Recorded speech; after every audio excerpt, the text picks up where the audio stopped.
a quien agradecemos muchísimo aceptar nuestra invitación. También él va a estar a cargo de una clase en el día de mañana. La verdad que es un honor contar con la participación de Hugo, quien es uno de los mayores especialistas en mundo grecolatino en Latinoamérica y probablemente el mayor en Argentina, así que, y además un profesor muy querido de la Universidad de Buenos Aires, a la que fuimos gran parte del equipo acá en PROA, así que muy contentas y honradas de contar con él. La clase que vamos a presenciar ahora se titula El laberinto del mito al símbolo. Y voy a presentar a Hugo antes de darle la palabra. Hugo Francisco Bauzá es doctor por la Universidad de París-Sorbonne, realizó también un postdoc en la Universidad degli Studi de Roma. Ha sido durante 4 décadas profesor titular en la Facultad de Filosofía y Letras de la Universidad de Buenos Aires y profesor visitante en la Universidad Complutense de Madrid, España, la Universidad de Coimbra, Portugal, la Université Perpignan en Francia y la Universidad de Santiago de Compostela en España, y conferencista en la Escuela Normales Superiores de Pisa y en la Fundación Pastor Madrid. Está formado en cultura clásica y entiende el mundo greco-latino no como un saber anquilosado en el pasado, sino como uno viviente, perpetuamente resemantizado. Autor de una veintena de obras sobre la antigüedad clásica, en la que explora el campo de lo mítico, Bauzá cultiva también el campo de la ficción, y en ese orden de su pluma, Virgilio, Memorias del Poeta, una autobiografía espiritual, una novela ensayo recientemente traducida al alemán. Hugo, nuevamente muchas gracias y te damos la palabra. ¿Vas a compartir pantalla, entiendo, o dentro de un ratito? No sé. ¿Se escucha bien? Cualquier cosita.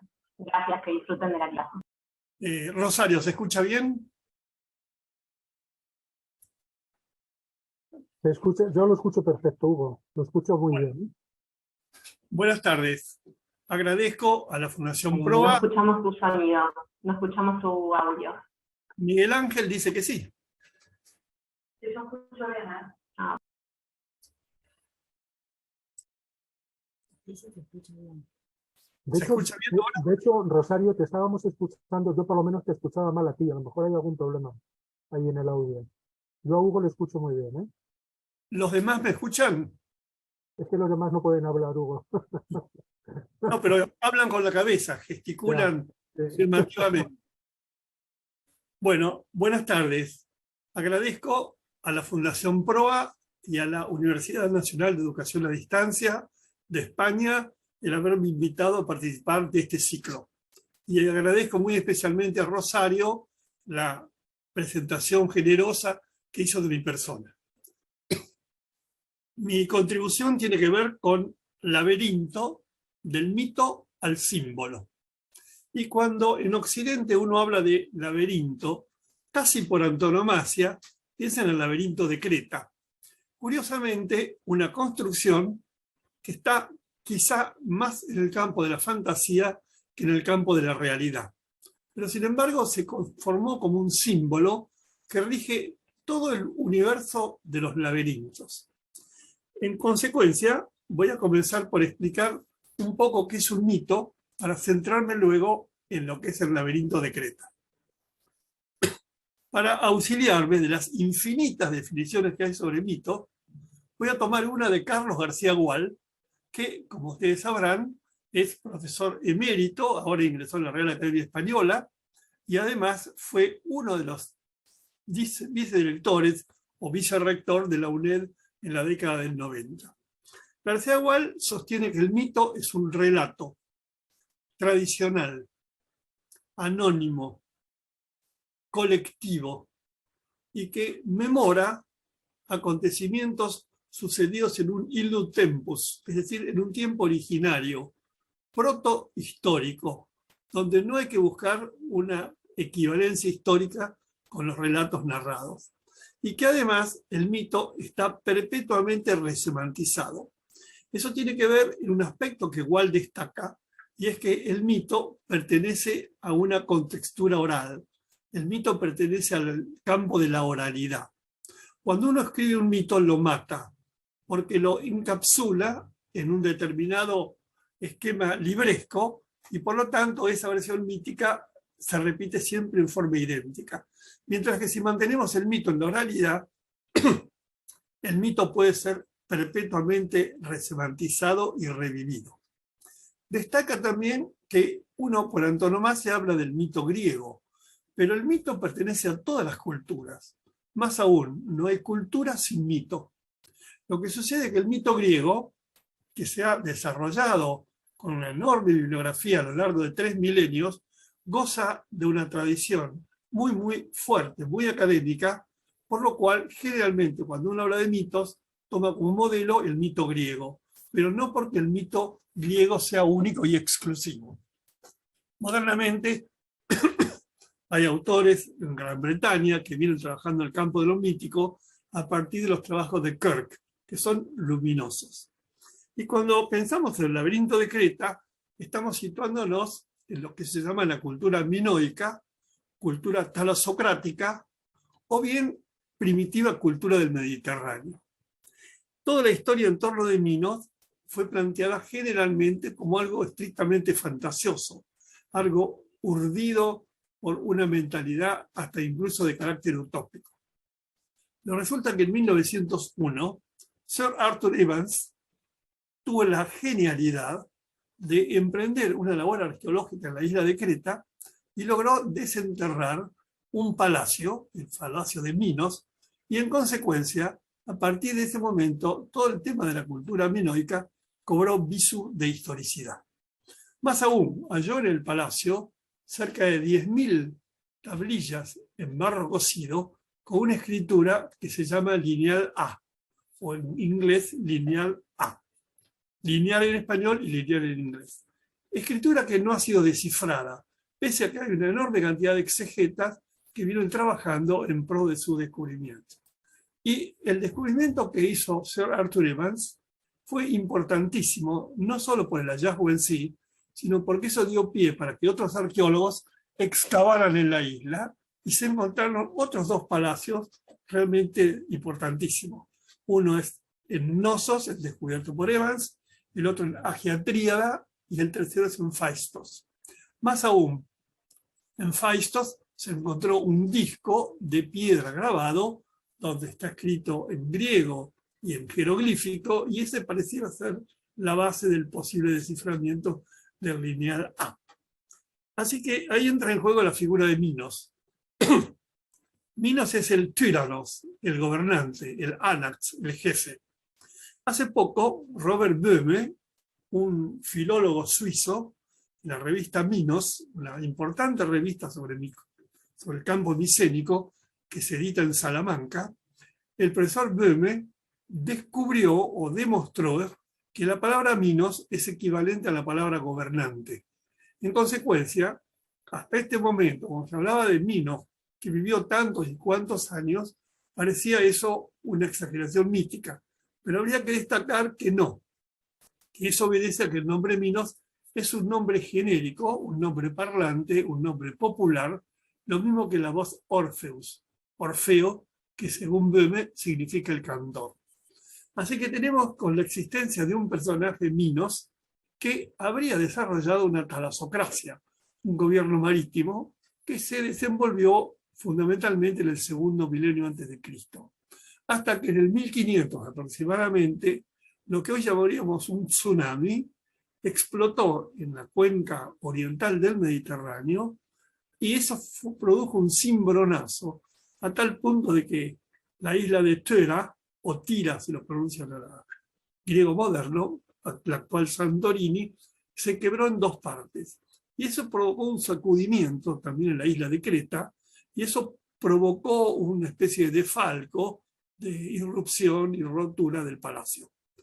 Eso coincidió, estamos hablando grosso modo del 1500, eso coincidió con la llegada de un grupo de pueblos que vienen del norte, que son los vulgarmente conocidos como indoeuropeos o indogermánicos, y estos pueblos bajan de norte a sur urgidos por el hambre, puesto que glaciaciones habían impedido llevar a cabo cultivos en el norte. Y se establecen en la península que hoy llamamos península helénica. Hago una aclaración, a un griego le molesta que le digan griego. Ellos son helenos, y el país es la República Helénica. El nombre griego es una antigua tribu de la propia Hélade, que así la denominaron y la generalizaron los romanos.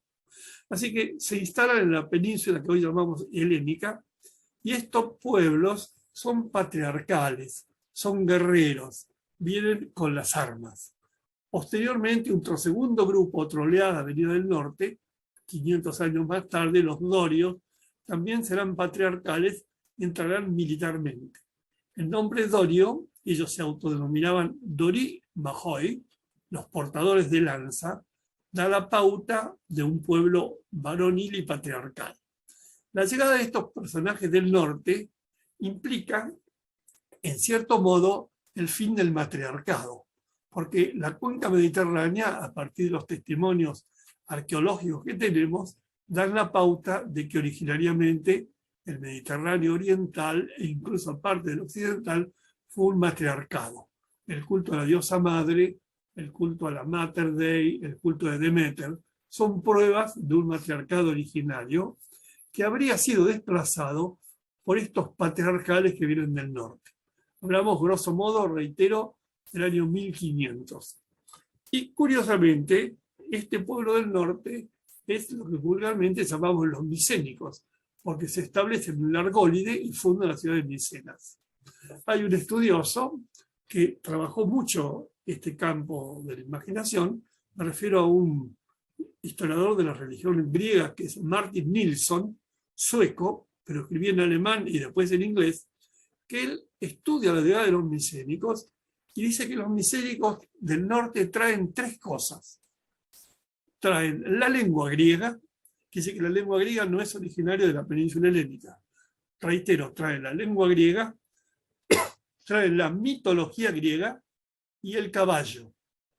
Y el caballo, doblemente puesto y atado a un carro de guerra, sería algo así como el equivalente a un tanque de artillería en el mundo moderno.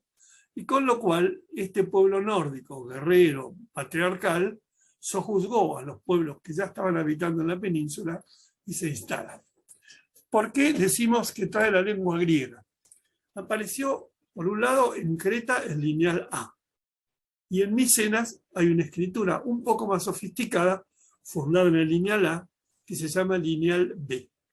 Este lineal B no había sido tampoco descifrado, hasta que en 1951 un joven arquitecto, Michael Ventris, logra descifrarlo. Y lo interesantísimo del caso es que cuando él logra leer los textos en lineal B, se encuentra con que los que escribieron esos textos hablaban lengua griega. Curiosamente, Martin Nilsson plantea que estos pueblos reunidos del norte eran analfabetos, no sabían escribir. Y cuando llegaron con un vasto corpus mítico, les llamó la atención que ese corpus quisieron dejarlo en forma gráfica, en forma escrita. Y los grafitos, los escribas y los que volcaron a la forma escrita esos milenarios textos orales, se encontraron con que los que hablaban la lengua era la lengua griega. De modo que el lineal B sí ha sido descifrado, se han encontrado textos.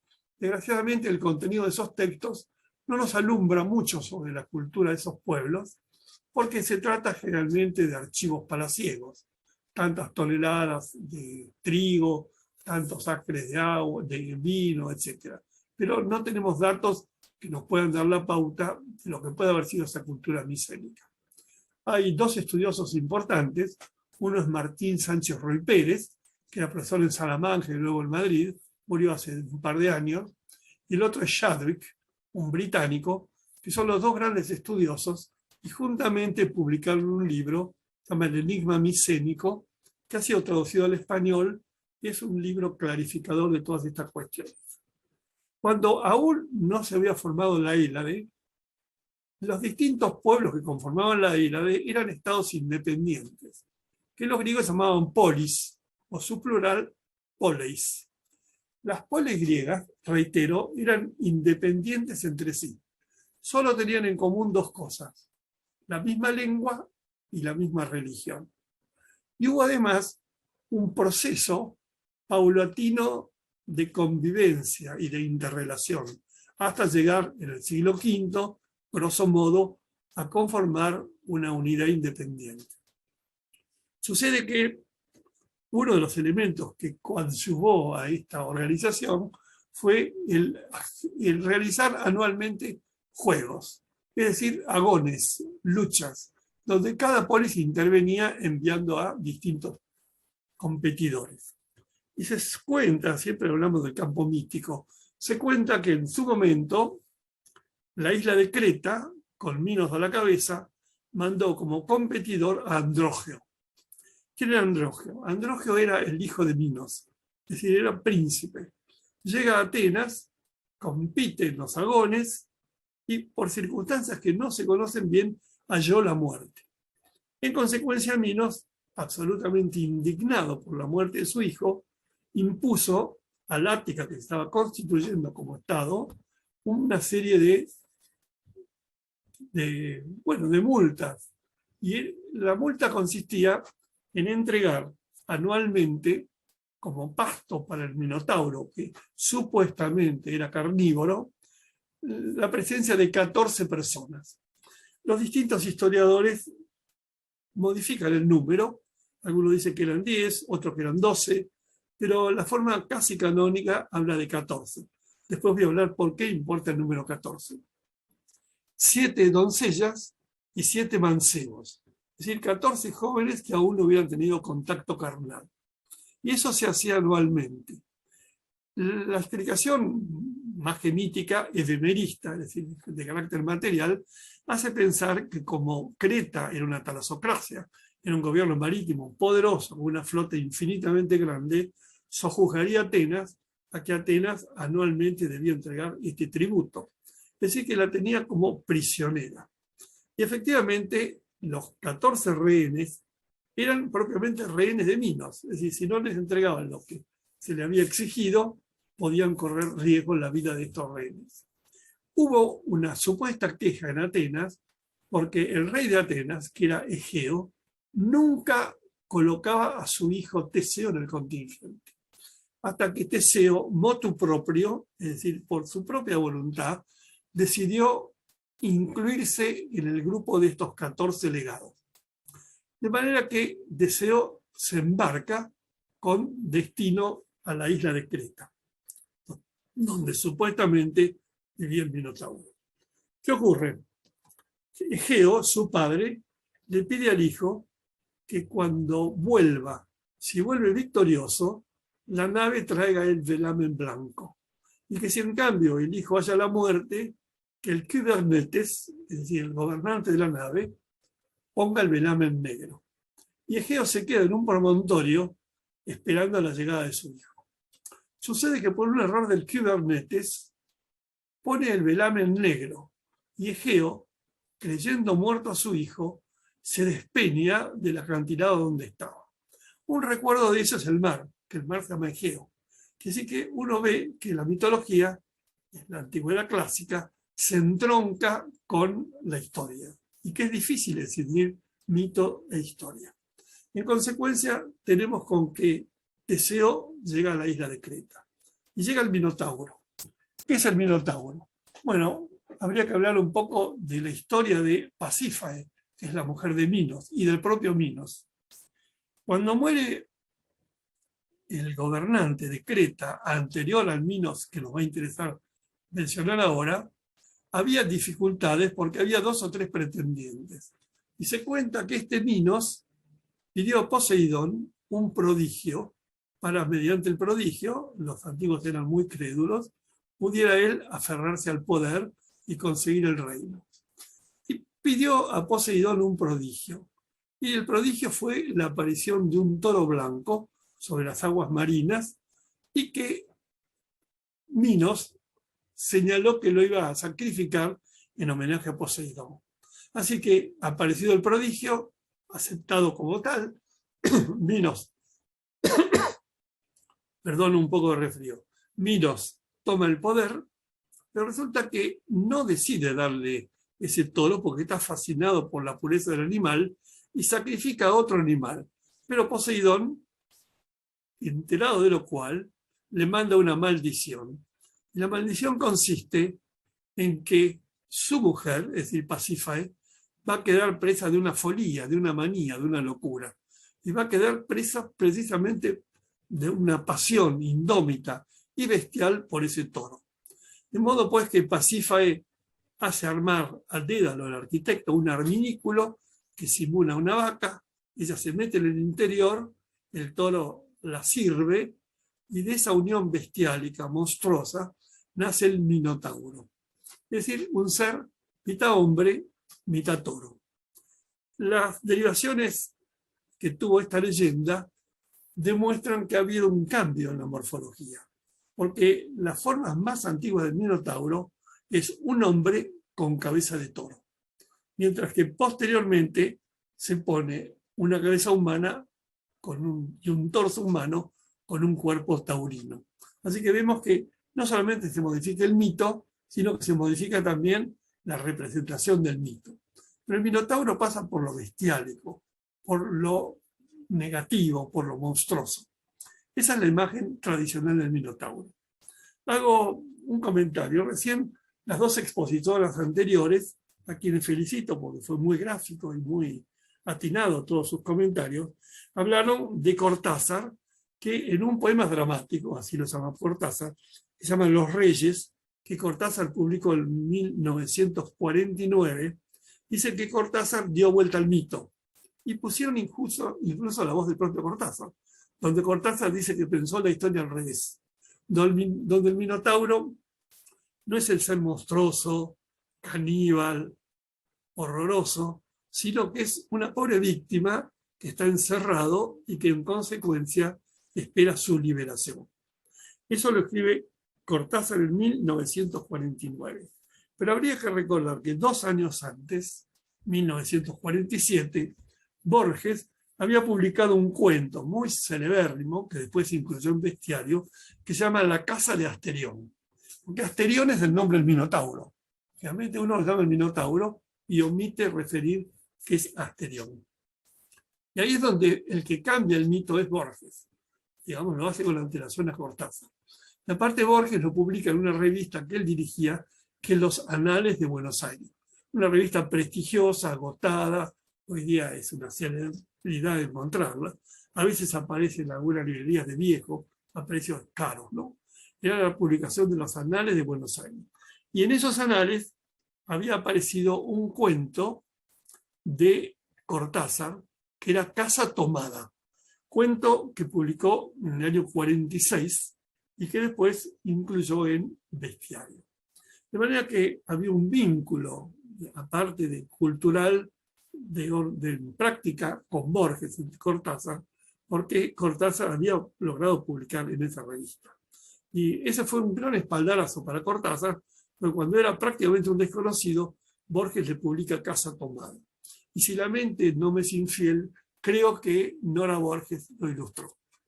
Así que destaquemos que en una visión modificada del mito tradicional, Borges y luego Cortázar plantean justamente entender al Minotauro como la víctima, como el prisionero, y que en cambio Teseo, que es el que lo mata, sería, digamos, el opresor, el criminal, y en la lectura cortázariana sería un poco el fascista o el, digamos, nazi que se apodera de la víctima, lo sojuzga, lo tortura, etc.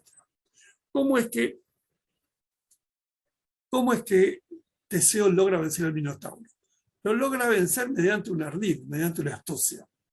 Curioso, porque en la cultura griega los grandes acontecimientos, al margen de la racionalidad sublime y luminosa del pensamiento griego, está la astucia, está la mentira. Piensen, por ejemplo, que la ciudadela de Troya se toma a merced del ardid de Odiseo de inventar un caballo, dentro del cual se encerraron los guerreros que abrirían los muros de la ciudad, etc. O el caso del Minotauro, donde Ariadna fascinada o enamorada por Teseo, decide darle una estratagema para que Teseo pudiera penetrar en el laberinto y poder dar muerte al Minotauro. Eso habría sido supuestamente una liberación para Ariadna, que estaría conmovida y aterrorizada por la presencia de su hermano. Además, la tradición era que el Minotauro era carnívoro, era caníbal. Así que esta Ariadna, como ustedes saben, les proporciona un hilo para que Teseo pudiera salir del Labrix, del palacio del Minotauro, y también le explica cómo matarlo. De modo pues que hay un perjurio de la propia Ariadna.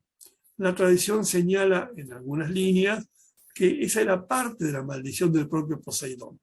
Digamos que en el mismo mito, como ustedes saben, hay muchas variantes. En consecuencia, Teseo logra entrar al palacio del laberinto, mata al Minotauro y merced al hilo sale. Teseo le había prometido a Ariadna matrimonio, le había prometido bodas, y parte con ella.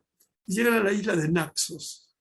Pero al revés de lo pensado, Teseo la abandona, y Ariadna queda abandonada en Naxos. Justamente en el campo musical hay una ópera que toca ese tema. Pero eso que sería un menosprecio para Ariadna, sin embargo fue valiosísimo, porque bajó Dioniso, Dioniso la consuela, y Dioniso se la lleva a los cielos. Así que se produce una hierogamia, un matrimonio sagrado, entre una princesa minoica y una deidad vital como es Dioniso.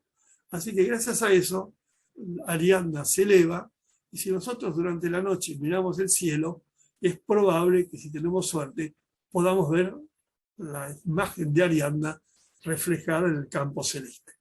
Así que Ariadna habría sido un instrumento de Dioniso para ser llevada al cielo, etc. Así que nos encontramos con el palacio del Minotauro. La tradición señala que Minos, el gobernante, desesperado ante el hijo, decidió encerrarlo en una construcción abigarrada, cerrada, de la que no pudiese salir. Y quien entrara se perdiera. Justamente por el laberinto, es una sucesión de calles paralelas que se ensortijan de tal manera que se convierte en una especie de peregrinaje hacia un infinito cerrado. En consecuencia, Dédalo, el arquitecto, construye el laberinto. Y ahí se encierra el Minotauro, que seguramente avergonzaría a Minos por tener en evidencia la situación monstruosa de su mujer junto a un toro. Lo cierto es que el propio Minos decide encerrar también en el laberinto a Dédalo y a su hijo Ícaro. Es un poco una tradición que está muy documentada en la cultura egipcia, porque los constructores de las pirámides, temerosos de que los faraones, temerosos de que pudieran revelar la construcción de la pirámide, los pasadizos, etc., solían encerrar dentro de las pirámides también al constructor para que no revelara la posibilidad de profanar esas grandes tumbas. Lo cierto es que encierra a los dos, Dédalo e Ícaro, con la imposibilidad de salir del laberinto. Pero Dédalo, que pasa por el símbolo del ingenio, Dédalo resuelve salir del laberinto y sale por arriba. Es un tema muy tradicional, es el tema sobre el cual trabajó muchísimo Leopoldo Marechal en Adán, Buenos Aires, cuando dice que el laberinto se sale por arriba. Eso lo dice Marechal. Y esa imagen marechaliana después fue retomada por Borges, y Borges la plantea en muchos ejemplos. Pero la idea, digamos, del mundo moderno de pensar que el laberinto sale por arriba es de Marechal. Así que Dédalo e Ícaro salen volando. Y ahí el mito añade que Ícaro, tentado por la fuga, quiso elevarse más, se acercó al sol y las alas que estaban pegadas con miel se derritieron y ambos caen y mueren. Digamos, como ustedes ven, en el mito hay elementos absolutamente fantásticos que pertenecen a un mundo incluso feérico, pero sin embargo hay un viso de historicidad, porque el hallazgo del palacio de Knossos en Creta dio la pauta de que efectivamente era una cultura sofisticada, imbricada, con un palacio que tiene centenares de habitaciones, y sobre el cual Evans publicó unos libros memorables donde habla de su descubrimiento. Quizás sepan que Evans, por razones que no vienen al caso, aunque ahora se han difundido, tuvo problemas con la corona británica, y él, para evitarse los problemas con que lo habían incriminado, optó por donar a la Schmoller Museum toda esa colección de ladrillos cosidos con jeroglíficos escritos en lineal a cambio de que le levantaran o que lo exculparan del castigo que le habían aplicado. Eso ocurrió poco tiempo después del descubrimiento, y se dice que desgraciadamente él demoró el hallazgo o el desciframiento de lineal A porque durante bastante tiempo mantuvo en poder, sin mostrarlos, todos esos ladrillos cosidos que son los primeros testimonios de lineal A. Atención que después en Faisto y en Agia Tríada se encontraron otros elementos semejantes. Lo cierto es que nos encontramos con que acá se está imbricando el mito con la historia. Y aquí quiero hacer algunas reflexiones sobre lo que es el mito, porque a veces se plantean confusiones. En el caso de Grecia, el mito antecede a la historia. Ese es el gran descubrimiento de Mésiles. Después, en el mundo romano será al revés. La historia va adecuando a los mitos. Es decir, que los mitos son un soporte para explicar realidades históricas. Lo que narran los mitos no remite a situaciones verdaderas, pero eso no significa que sean falsos. Reitero, los mitos no recurren a situaciones verdaderas, pero eso no significa que sean falsos. Más aún, hay mitos que, por la profundidad de su mensaje, adquieren condición de símbolos. Digamos, pasan a tener entidad sustantiva de símbolo. Al considerar la distinción entre verdadero y falso, es preciso dejar de lado la dicotomía aristotélica del tercero excluido, según la cual lo que no es verdadero necesariamente debe ser falso. En tal sentido, para las cuestiones que tienen que ver con la mitología, hay que abandonar la citada distinción binaria sustentada por el filósofo de esta gira. Por demás, pensemos que en el juego de oposiciones, blanco-negro, día-noche, verdadero-falso, serán situaciones intermedias. Así, por ejemplo, entre el blanco y el negro existe una gama infinita de grises no tenidas en cuenta por esa distinción binaria. Y es en ese espacio intermedio donde tal vez habría que situar los mitos. Para ilustrarlo, pongo por caso un ejemplo. Durante unos 3 milenios, la existencia de la antigua Troya fue tenida como una quimera, una realidad fantasiosa, utópica, urdida por el imaginario, y considerados falsos, en consecuencia, los relatos sobre la famosa guerra greco-troyana, pese a lo cual el horizonte mítico, en nombre de Troya, continuaba vivo, aunque situado en el Illus Tempus, incierto y vaporoso de los orígenes, más allá de todo tiempo histórico. Fue preciso que Heinrich Schliemann, un acaudalado comerciante alemán devenido arqueólogo por amor a Troya, la vida de Heinrich Schliemann es una vida apasionante.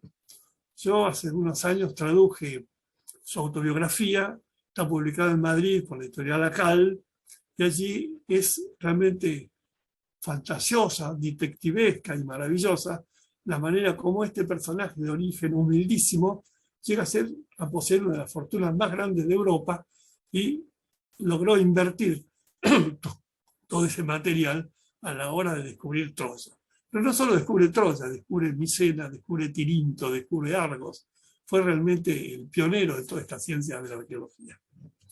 Digo, fue precisamente gracias a Schliemann que, devenido arqueólogo por amor a Troya, exhumara en 1872, en las colinas de Hesarlik, en la actual Turquía, los restos de esa ciudad, hasta entonces tenida meramente por mítica, para que se convirtiera de hecho en una realidad histórica, aunque preterida. Así que ahí tenemos una evidencia de que todo lo planteado por el mito de Troya en realidad fue cierto. Fue preciso que este arqueólogo descubriera, exhumara los restos de esa ciudad para percatarlos de la existencia histórica. Se sabe que este señor Schliemann, al no ser arqueólogo, cometió algunos errores, destrucción de culturas, etcétera, en aras de llegar hasta la Troya, porque hay 7 niveles, y el nivel 7º es la Troya hipocomérica. Así que él rompió los esquemas de las Troyas anteriores en aras de ese descubrimiento. Pero, sin embargo, tuvo una virtud increíble, porque él tuvo como lugarteniente, como segundo en la excavación, a Dörfel. Dörfel era un arquitecto alemán, formado en Berlín, que sí tenía grandes nociones de arqueología, y fue realmente el que prosiguió esa labor. Y saben que la labor de arqueología que hizo Dörfel, luego la continuó Blegen, de la Universidad de Cincinnati, y más modernamente la continuó un arqueólogo alemán de la Universidad de Tübingen, que se llama Manfred Korfmann, que murió hace 3 o 4 años. Escuchen lo que voy a decirles. Manfred Korfmann, durante 30 años, fue director de arqueología en la actual Troya. Es decir, excavaba desde el Escamandro, el río del norte, hasta la parte sur de la supuesta Troya. Y este señor mantuvo bajo su dirección cerca de 300 personas, entre arqueólogos, excavadores, el que maneja el tractor, etc. Es decir, una labor increíble financiada por la Universidad de Tübingen. Y descubrió el encintado murario de la ciudad. Y gracias a Korfmann nos enteramos de que Troya era unas 15 veces más grande de lo que se creía. Porque lo que sabíamos de Troya era la Acrópolis, donde habría estado el palacio, donde habría estado los grandes templos, que es lo que había descubierto Schliemann. Pero se ignoraba el resto. En consecuencia, gracias a Manfred Korfmann, su trabajo está publicado en inglés, sabemos que Troya era 15 veces más grande y por lo tanto en ese momento no había en Europa ninguna ciudad que tuviera la extensión física de Troya ni el poderío de Troya. Troya era aliada de los hititas y como los hititas estaban en baja, estaban derrumbándose su imperio, los griegos, o digamos los helenos, deciden coaligarse, armar una gran flota al mando de Agamenón y atacar la ciudadela de Troya y destruirla. Claro, Troya estaba situada en la boca de los Dardanelos, en la entrada al Asia Menor. En consecuencia, había que pagar un peaje para pasar por esa zona. Y los griegos apetecieron Troya por sus riquezas. Así que vamos viendo que toda la historia de la guerra greco-troyana fue veraz. El accionar de este aventurero de la ciencia de la pala, así se llama a la arqueología, daba viso de historicidad a ese mito, echando por tierra la idea de que lo que planteaban tales relatos legendarios sobre Troya era falso. Mediante esa verificación objetiva, indubitable para la ciencia, no solo emergen testimonios de la existencia de esa milenaria ciudad incendiada en el siglo XII a.C., sino también vestigios de enterramientos de personajes correspondientes a la llamada Edad Heroica. Por tanto, Aquiles, Patroclo, Héctor, Príamo, sin dejar de ser personajes revestidos por un halo legendario de raíz mítica, resultan ahora seres históricos que actuaron en la citada contienda, adscritos hoy a la memoria de un pasado 3 veces milenario, y ciertamente edulcorados por el paso del tiempo. Digamos que esos personajes deben haber vivido.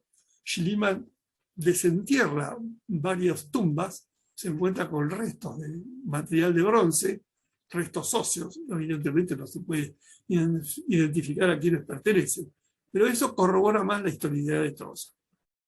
Así pues, los mitos referidos a la antigua Troya dejan de ser falsos para ser verdaderos, e inversamente, el antiguo parecer de la ciencia, que consideraba falsos los sucesos troyanos, se desvanece sin más.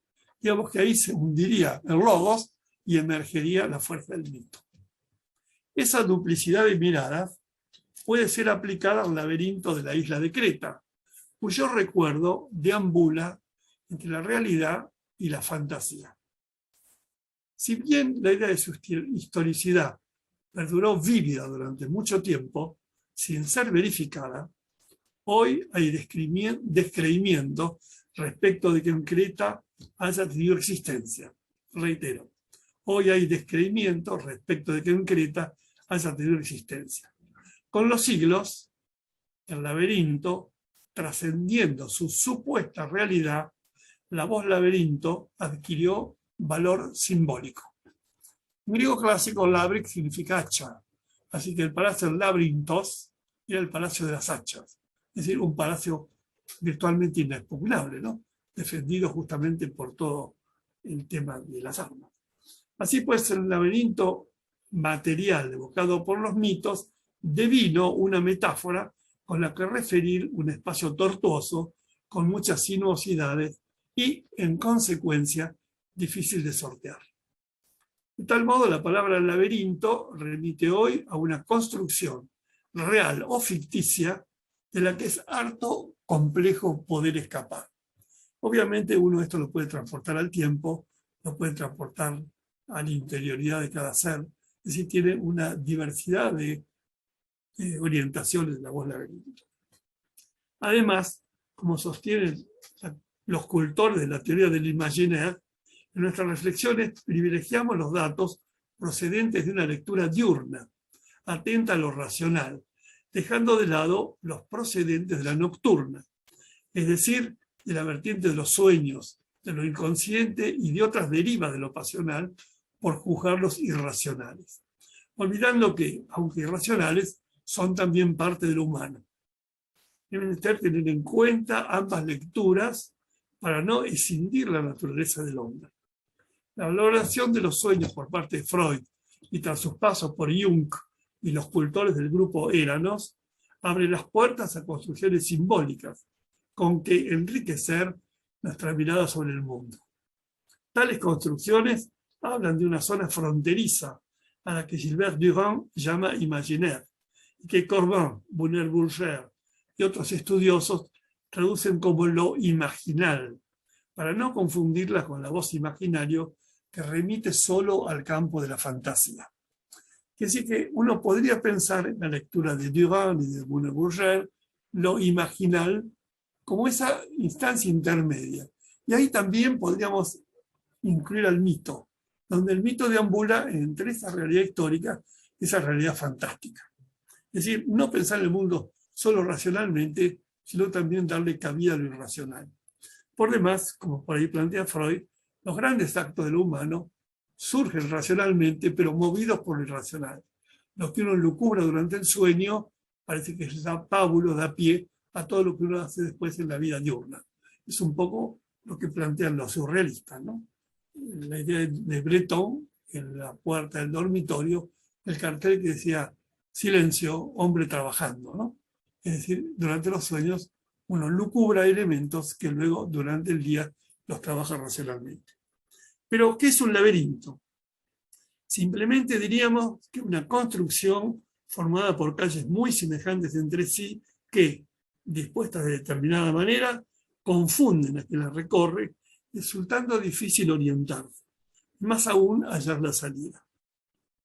A partir de esta explicación, más que como objeto o estructura, es menester pensarlo como arquetipo.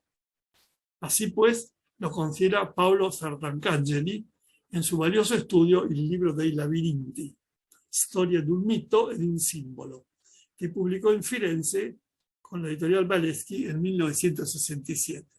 Es una obra canónica, clave, es una obra a partir de la cual se han dado muchísimos trabajos sobre el laberinto. Pero Sartangeli es una persona valiosísima en ese campo. Muy poco después el libro fue traducido al francés y gracias a la traducción francesa adquirió, diríamos, carta de ciudadanía en la cultura europea. En la mirada de este estudioso, en el laberinto, entra en el juego lo lúdico, la inteligencia y ciertamente lo trágico.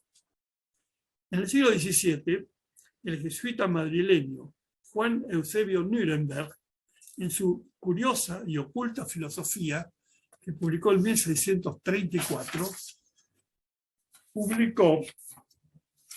comparó el mundo como un inmenso laberinto poético, con lo que llevó lo abstracto a una representación concreta que se habla apreciar a lo largo de la historia. Que de ahí viene la idea de ver el mundo como un laberinto. El citado Sant'Arcangeli habla de 3 momentos clave en que aluden a imágenes laberínticas.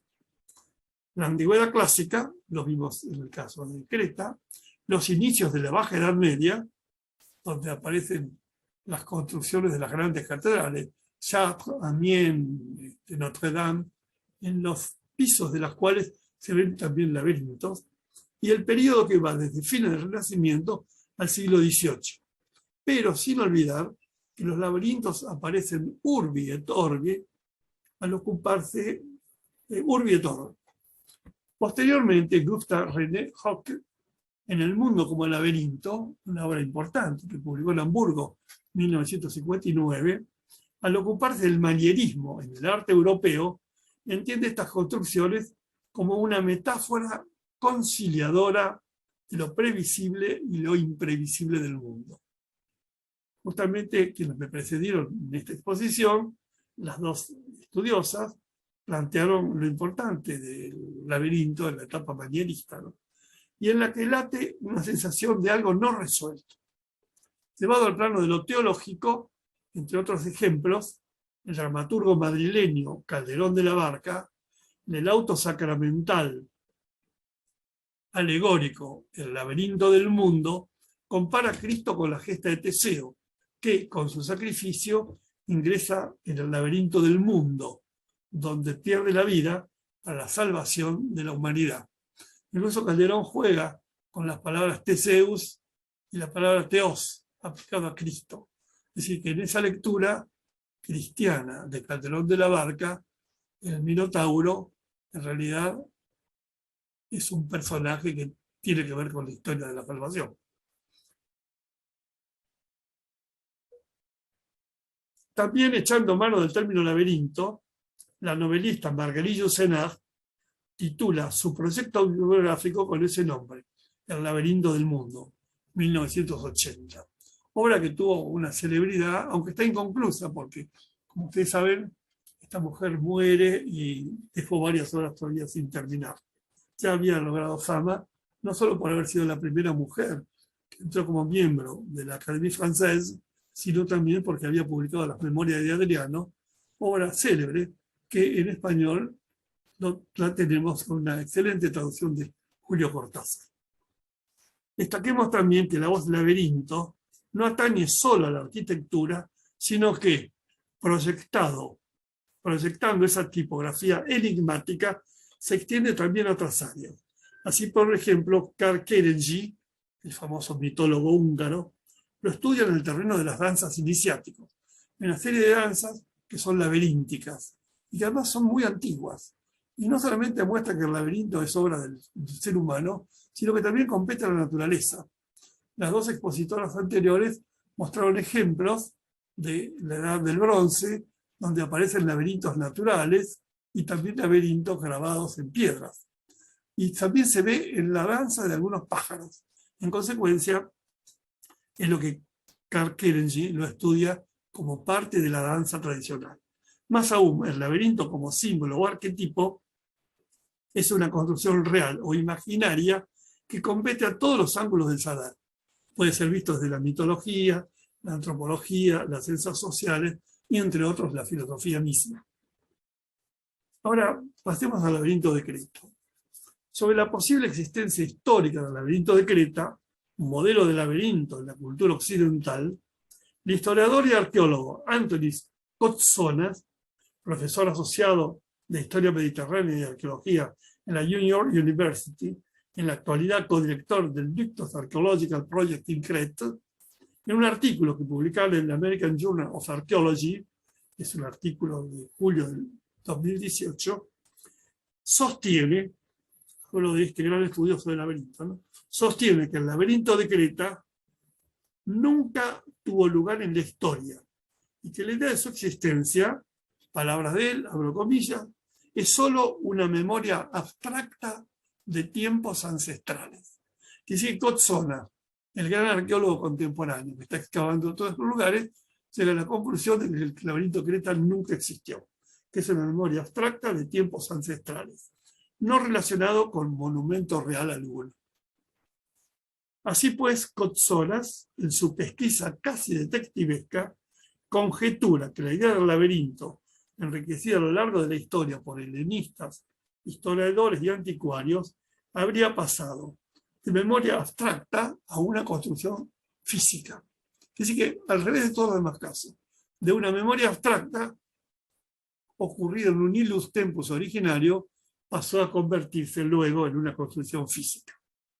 Ni Homero, siglo IX-VIII, ni Hesíodo, siglo VIII-VII, ni tampoco los primeros poetas griegos mencionan al laberinto, y ni a su inquietante huésped del Minotauro.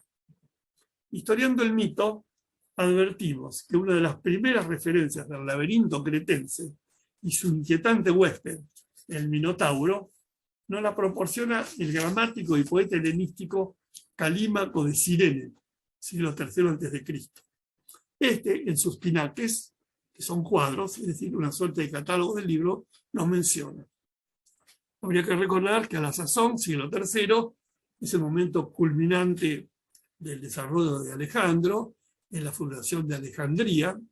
Hubo cerca de 40 ciudades en el Mediterráneo que tuvieron el nombre de Alejandría. Pero lo importante es la que está justamente ahí en la costa africana. Y en esta ciudad de Alejandría, como ustedes saben, se armó un mundo imperial a partir de la línea faraónica de los Ptolomeos, que ahí estuvo Cleopatra, que fue la última gobernante, ahí se hizo la biblioteca y se hizo el museo, el mosaio, ¿no? Un ámbito de estudio. Y que allí en Alejandría actuaron varios bibliotecarios famosos, Aristarco, Aristófanes de Bizancio y también Calímaco. Pero Calímaco, más que como bibliotecario, que parece que no lo fue propiamente dicho, sino que era conocido como poeta. Ese es el autor de los Aitias, de los Orígenes, y también de un conjunto de obras sobre la cabecera de Berenice, donde toca temas míticos. Y este Calímaco de Cirene, en tanto vivía en Alejandría, en cuya biblioteca cumplía funciones relevantes, se lo menciona como Aulicus Regius Bibliotecarius, bibliotecario real, pero no director. En época de Ptolomeo Filadelfo, es lícito conjeturar, según sugiere el citado Kotsonas, que el laberinto egipcio de Jawara, muy anterior al supuesto laberinto de Creta, puede haber estado presente en su memoria al hablar de este tipo de construcciones, de las que, debido a su tortuoso trazado, es difícil hallar la salida. Entonces ahora pasamos a la existencia de un laberinto anterior al supuesto laberinto de Creta y que estaba en Egipto, que es el laberinto de Jawara. Paso ahora a compartir una imagen.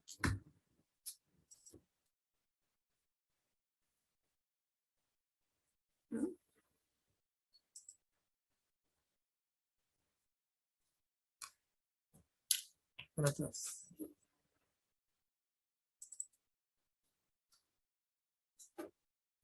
No. Estamos en Egipto. Ahí dice estado ruinoso actual de la pirámide de Amenemhat III.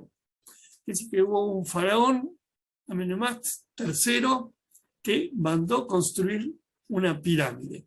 Está tapado todavía por piedras, etc. Para quien no haya estado en Egipto, y para refrescar un poco la memoria, en Egipto hay, grosso modo, un poco más de 300 pirámides.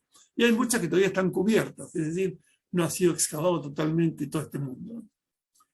¿Y por qué Kotsonas pretende vincular el laberinto de Jawara con el laberinto de Creta? Como Calímaco pertenecía a la cultura helenística, su lengua franca había sido la koiné, es decir, el griego popular, es comprensible que por su influjo la noción de laberinto haya penetrado en la cultura helénica.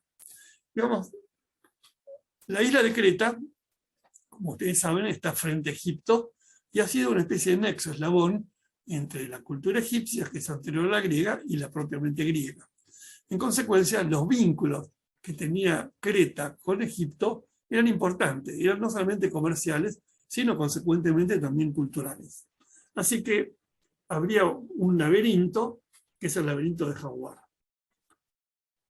Más tarde, en el año 168, tenemos un contacto de lo griego con lo egipcio, y en consecuencia, el laberinto de Jaguara puede haber sido base del laberinto de Creta. Pero después, en el año 168, durante la Tercera Guerra Púnica, cuando Roma se apoderó de Grecia, en la batalla de Pydna, es probable que los romanos hayan revivido la leyenda del laberinto, enmarcada en los albores de la cultura griega, situándolo en la isla de Creta, en una realidad protohistórica de lo mítico se enlaza con lo real. Quiere decir que esa realidad habría tenido nuevamente visus de historicidad merced a los romanos. En tal sentido, recordemos que Georges Dumézil sostiene que en la antigua Grecia el mito funda la historia, inversamente a lo que sucedía en Roma, donde es la historia la que condiciona los mitos, acorde con necesidades de orden político. Así pues, por ejemplo, el uso político que hace la gens Iulia cuando se arroga el supuesto privilegio de pertenecer a la estirpe de Venus, en tanto que hace que el Pius Aeneas descienda de dicha deidad. De ese modo, los romanos, apoyados en ese relato, habrían dado visu de historicidad al laberinto construido por Dédalo, entendiendo por tal al imponente palacio de Minos, Gnosos, entonces capital de la isla, idea apoyada también en concebir al Minotauro como una metáfora referida a la corrupción natural de Minos, sentido como un tíranos. Es decir que, según Kotsonas, el contacto de Grecia o de Creta con Egipto habría servido para que la primera pirámide de Nebat fuera una base para el laberinto de Creta. Cuando en 1901 el arqueólogo Sennar Turemas, excavando en Knossos, encontró el suntuoso palacio, que según tradición contaba con unas 1000 habitaciones, atención que el uso de las cifras con muchos ceros en la antigüedad no hay que tomarlo ad literam. Es decir, no pensemos que tenían 1000 habitaciones, como por ahí dice Heródoto. Esos números significan algo así como de gran cantidad de. No hay que tomarlo, reitero, al pie de la letra. Los 10 años de la guerra de Troya no hay que tomarlo ad literam. Es un largo periodo. Volvió a corroborarse la idea de la existencia del laberinto. Añadamos otro dato sugerente. En la isla de Creta se adoraba al toro. Testimonio de ello, por ejemplo, las imágenes del fresco referidas al rito de la taurocatapsia, que es la ceremonia del toro. En efecto, en la isla de Creta, en el palacio de Knossos, en el palacio de Minos, Knossos, hay una escena muy famosa, que está muy reproducida, que indudablemente ustedes conocen, que es la taurocatapsia. Es decir, el salto ante un toro de gran corpulencia y de grandes cuernos, donde la persona que espera para asaltarlo está desprovisto de armas, lo coge de los cuernos y luego de pegar un salto, salta detrás del animal. Mucho se ha escrito sobre eso, se conjetura en la idea de Cottrell que en realidad se trataba de una especie de danza iniciática, porque el personaje danzante que espera la embestida del toro es una manera de enfrentar la muerte. Así que quien lograba saltarlo, quien lograba llevar a cabo la taurocatapsia, parece que tenía como una iniciación en la muerte propiamente dicha. Esta circunstancia iconográfica abona en favor de la relación de la cultura cretense con la legendaria imagen del Minotauro, entendiendo el palacio como el hábitat del temido monstruo. Es decir, que todo esto conllevó a ver la relación entre Minos y el toro. La cultura taurina del Mediterráneo, aún hoy las corridas de toro de España son un testimonio lejano de esa primera cultura taurina de la cuenca mediterránea. Si en un primer momento Evans, el que descubre Troya, el que descubre la isla de el palacio de Knossos, ¿no? Si bien en un primer momento Evans descreyó respecto de la existencia del laberinto, los numerosos testimonios referidos a la cultura taurina que iban surgiendo a lo largo de su excavación, así como otros pertenecientes al culto de Poseidón, la deidad que había castigado a Minos, como también a Pasífae, parece que le hicieron cambiar de parecer. Y aun cuando el laberinto cretense al que aluden los mitos nunca ha fallado, su imagen permanece adscripta al ámbito de la leyenda. Es decir, que partamos de la idea de que no existió, que fue una construcción mental legendaria que luego fue materializada a partir de relatos de historiadores que supuestamente hablan de la historicidad de esa construcción.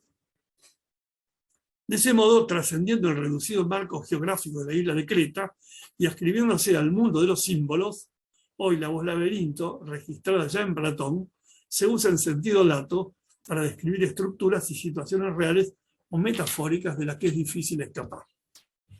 En tal sentido, el citado Paolo Santarcangeli, al rastrear aquel arquetipo del laberinto, vincula su imagen con la vida, la muerte y la fertilidad. Y más aún, trata de ver cómo el hombre, a través del tiempo, valiéndose de esta representación errática, misteriosa, pensó su historia y su destino. Santarcangeli funda dicha suposición, dado que no existe periodo en la historia de la humanidad en que no haya testimonio de la imagen del laberinto. Ahora paso a ver cómo se construyó esta idea en el propio Egipto. Paso a otra imagen. Acá está la reconstrucción del conjunto de Jawara por el egiptólogo Jean-Claude Gourmand. Ahí estaría la pirámide, no se la ve porque está tapado, y aquí estaría el palacio, el conjunto de Jawara, que habría mandado construir este faraón Amenhotep III y donde habría deseado ser enterrado. De esto hay testimonio.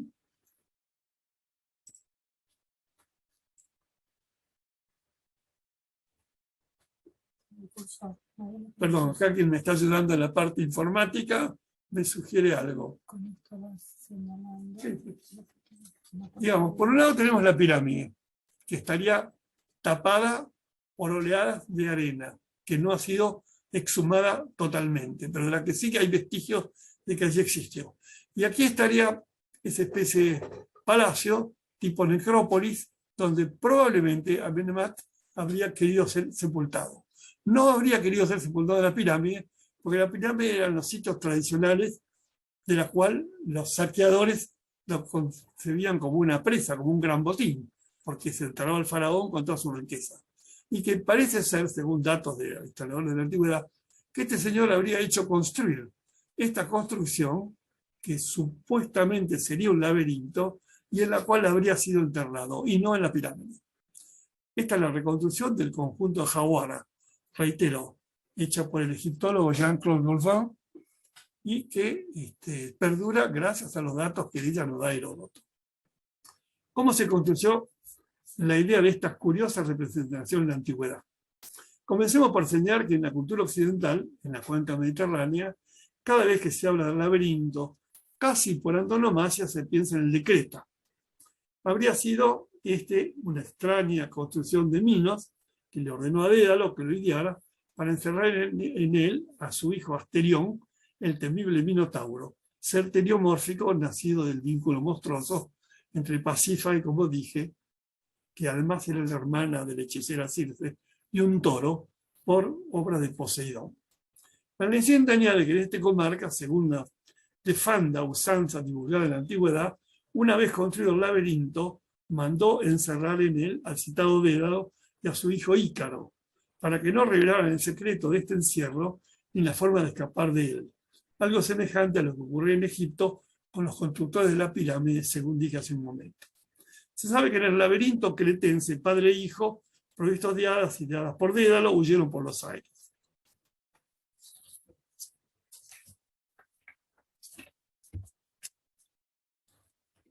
Borges, cuando habla de que del laberinto se escapa por arriba, imagen que antes que Borges la plantea Marechal, Borges conecta también esta imagen con la idea de las moiras, que son las personificaciones del destino de cada cual, que al igual que el laberinto, se proyecta en el tiempo como una red que atrapa a su víctima.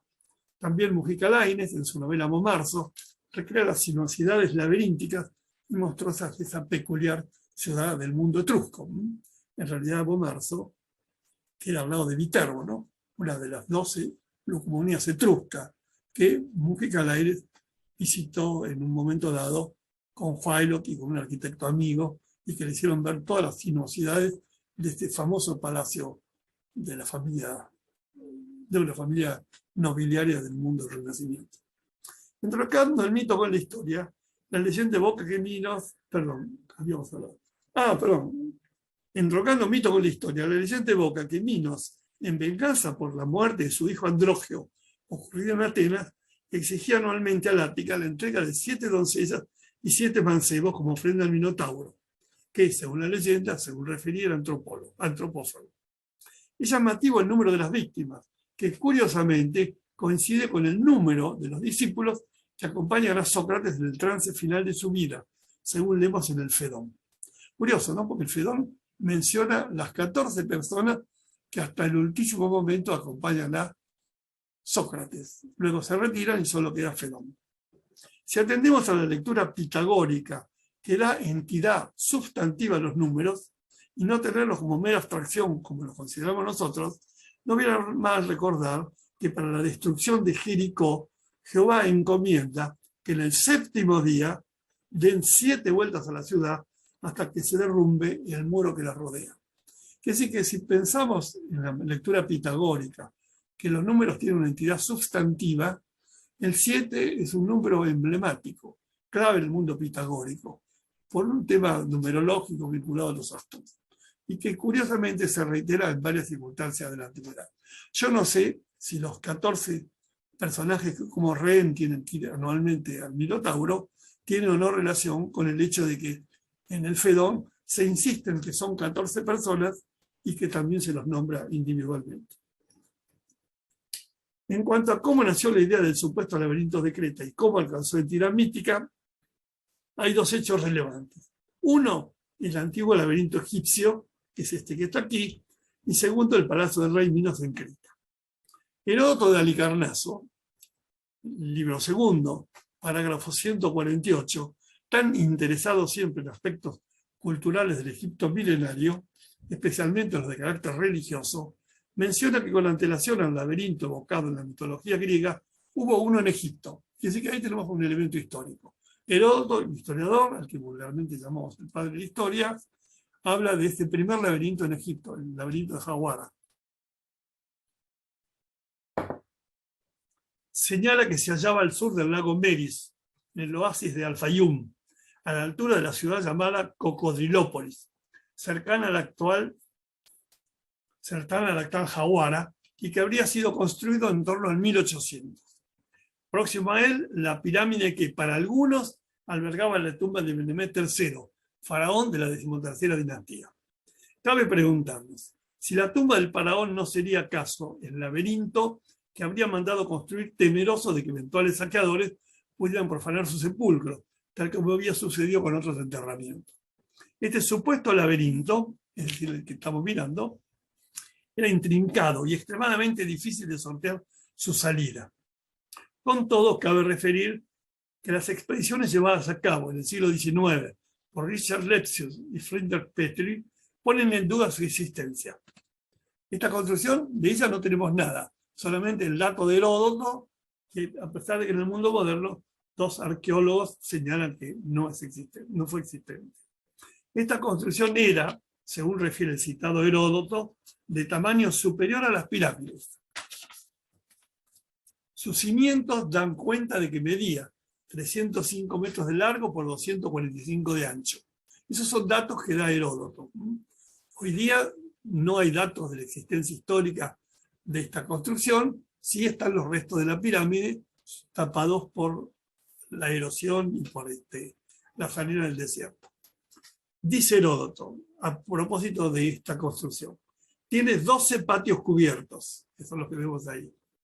6 de ellos orientados hacia el norte y otros 6 hacia el sur, todos contiguos, rodeados por un mismo muro exterior.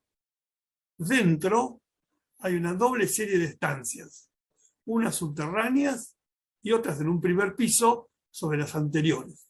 El número de 3.000, 1.500 en cada nivel. Acá de nuevo la cantidad del número.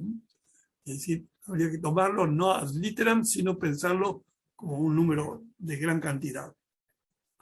Pues bien, nosotros, dice Heródoto, personalmente, pudimos ver y recorrer las estancias del primer piso, y de ellas hablamos por nuestras propias observaciones.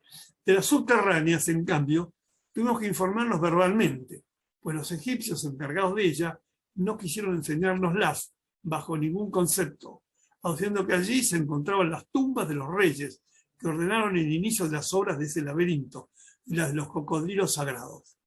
Contigua a la ochava que acaba el laberinto se encuentra una pirámide de 40 brazas en las que aparecen esculpidas figuras de grandes dimensiones y hasta ella hay un camino subterráneo.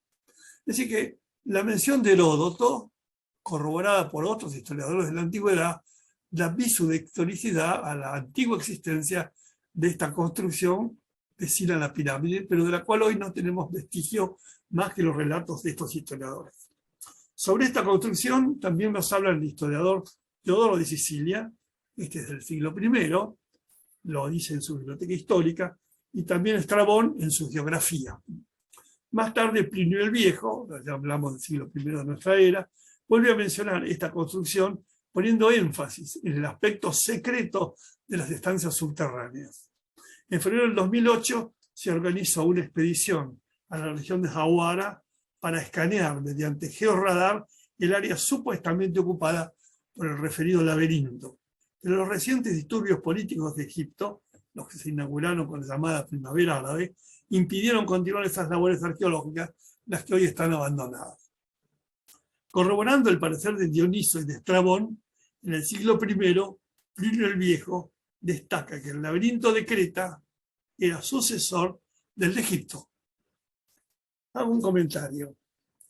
Yo tuve, gracias a la atención de la señora María Kodama, posibilidad de visitar la biblioteca personal de Borges. Existe la Fundación Internacional Jorge Luis Borges, que está en la calle Anchorena, que dirige la señora Kodama, y en la parte superior está el Santo Sanctorum, donde están los libros que pertenecieron a Borges. Hay libros clásicos y hay una gran cantidad de revistas. No sé la cantidad, pero debe andar en torno de los 1.200, 1.300 ejemplares. Yo consulté y revisé solo los libros clásicos, que es un poco el campo que me interesa. Y ahí me encontré con la obra de Plinio el Viejo. Curiosamente, hojeándola, vi que al margen de las páginas, con letra minúscula y en lápiz, Borges había hecho anotaciones. Así como, por ejemplo, las anotaciones referidas a la memoria, que curiosamente están volcadas luego en el cuento famoso sobre la memoria, que es un cuento que quizá todo el mundo tenga presente. Me refiero a cuál. Ahí me falló la memoria. Me escapó el nombre del cuento. Funes el Memorioso.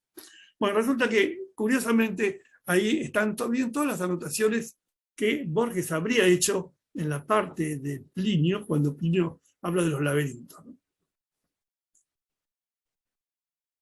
Corroborando el parecer de Diodoro y de Estrabón, en el siglo I, Plinio destaca el laberinto de Creta también como sucesor del de Egipto.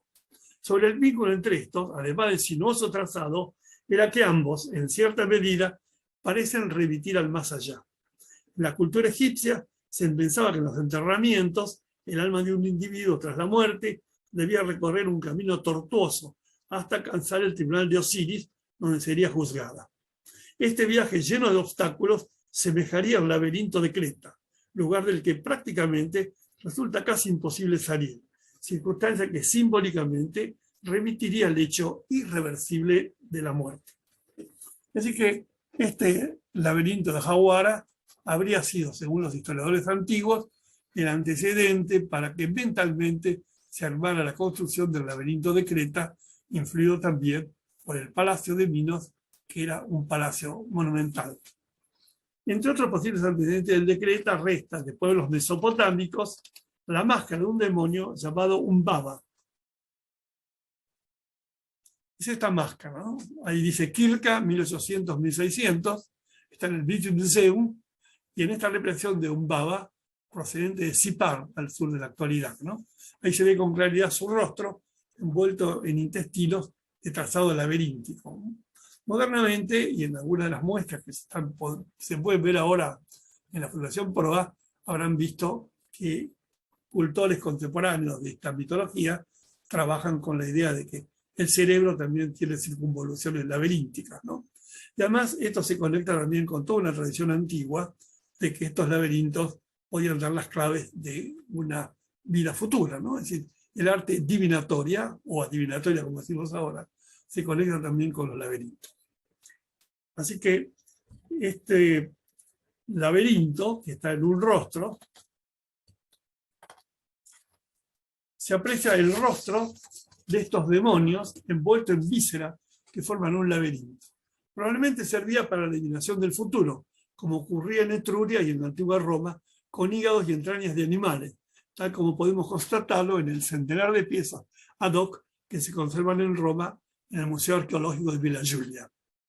Fue curioso porque los etruscos, que probablemente vendrían del Asia Menor, como dice Dioniso Halicarnaso, deben haber tenido lejanísimos vestigios con las culturas mesopotámicas, asiria, caldea, sumeria, babilónica, que eran milenarias. En todas estas culturas hay una idea de la búsqueda de la adivinación. Y los etruscos trabajaban con hígados, que los habían construido luego en bronce, en plata, en oro, y en los alveolos hepáticos escribían en forma de circunvoluciones, laberintos, y también escribían palabras respecto al futuro.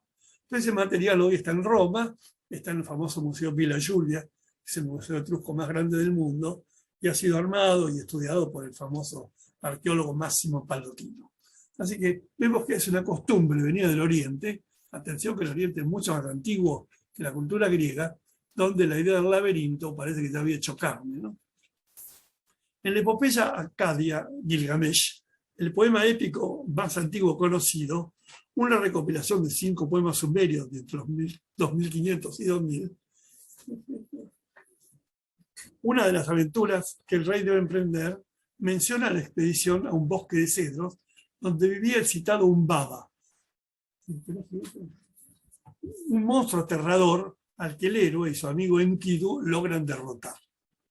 De este peregrinaje, que es un peregrinaje iniciático, el citado Arcangeli destaca el error de los 2 amigos hacia la región de la muerte, la lucha con el monstruo, el descenso a aguas subterráneas, la caverna como lugar de iniciación, el toro y sus cuernos, y entre otros la doncella encerrada en pasillos cerrados.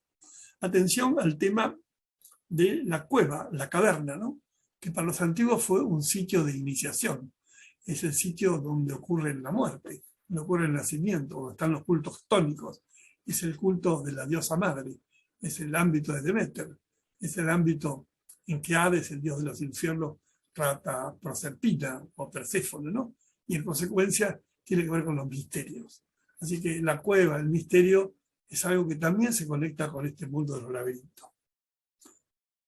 Digamos que tras vencer a Umbaba, una suerte de símil del Minotauro, los 2 amigos, Gilgamesh y Enkidu, regresan a la ciudad de Uruk, donde se enfrentan a un toro mítico al que también derrotan. Es decir, que la idea de derrotar al toro en la cultura taurina, en el ámbito mesopotámico, también había sentado baza, había hecho carne. Así que todo eso indudablemente influye en el imaginario de los antiguos. Pero los dioses, irritados, enviaron una suerte de demonio que mató a Enkidu, por lo que fue conducido, acá son palabras de Gilgamesh, a la casa privada de luz que tiene entrada, pero no tiene salida. Fin de la cita. Quiere decir que en el Gilgamesh, el gran poema babilónico de unos 2500 años antes de Cristo, ya hay una referencia también a lo que sería un laberinto. Para rescatar a su amigo Gilgamesh, emprendió una catábasis, es decir, un descenso al mundo infernal, sentido como un laberinto, pero sin lograrlo. Este periplo pone en evidencia que en la época micénica, en torno al 1500, cuando se habría construido el supuesto laberinto de Creta, este tipo de construcciones será muy conocido en el Oriente Mesopotámico. Respecto a otros vestigios reales o simbólicos referidos a la imagen del laberinto, destaco que en Adrumetum, en Susa, en Túnez, la actual Tunisi, en el Museo del Bardo, hay mosaics correspondientes a diferentes momentos de la antigüedad, con la representación del motivo del laberinto, circunstancia que pone de manifiesto su difusión y popularidad.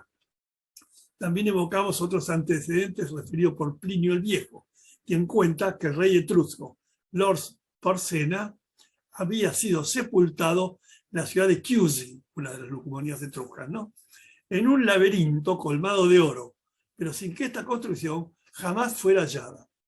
Cabe referir que en dicha ciudad había un extenso acueducto muy ramificado que, debido a sus sinuosidades, puede haber sido sentido como un laberinto. Reitero, en Susa, en el Museo del Bardo, en la actual Tunisie, está el famoso museo donde alberga la colección más grande de mosaicos de la antigüedad. Es impresionante. No exagero si le digo que hay miles de mosaicos recolectados a lo largo de toda la cuenca mediterránea. Y Tunisie es lo que antiguamente fue Cartago, ciudad que fue destruida por los romanos después de 3 cruentas guerras púnicas. En el 79 de nuestra era, Pompeya quedó sepultado bajo la lava del Vesubio, igual que Herculano, igual que Stabia y otras zonas próximas en la costa napolitana. Una de sus casas señoriales, llamada la Villa del Labirinto, da cuenta de un mosaico que decoraba una de sus habitaciones, una pieza rectangular de 43 centímetros por 45. Esta representación en su centro presenta a Teseo a punto de matar al Minotauro. Hubo también en dicha ciudad otro laberinto en la villa o mansión de Diomedes, así como otro también cuadrangular en consonancia con la planta ortogonal de las ciudades latinas, marcadas por el cardo y el decumano, es decir, 2 vías que se cruzan, en la casa de Marco Lucrecio, con la frase Labyrinthus hic habitat Minotaurus. Es decir, que en Pompeya, destruida por la erupción volcánica en el 79, se encuentra en una de las paredes este laberinto. Labyrinthus hic habitat Minotaurus. Fíjense que la escritura latina antigua no se escribía con minúscula, se escribía siempre con mayúscula. La minúscula es un poco posterior.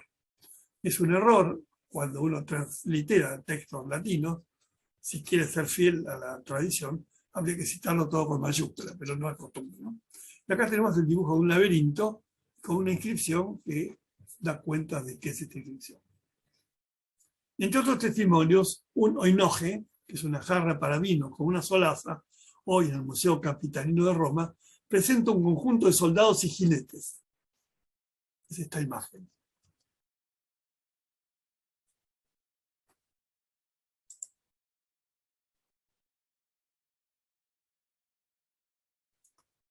Esta es la ilustración de un oinocos, una jarra de vino, son más o menos de 40 a 50 centímetros de altura, Museo Capitolino en Roma, y ahí aparece la voz Truiae.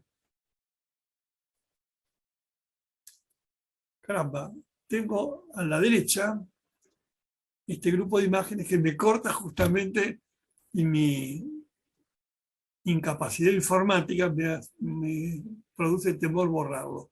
Allí se ve un conjunto de soldados provistos de escudo y lanzas, y en el casco de uno de ellos, acá aparece la voz Truiae. La pueden ver acá, ¿verdad? Se le ha invertido. Ahora, acá viene la duda. ¿Qué quiere decir Truiae? Es decir, ¿está el laberinto planteado? Porque en el casco, en el escudo de este personaje, aparece un laberinto y con la voz Truiae.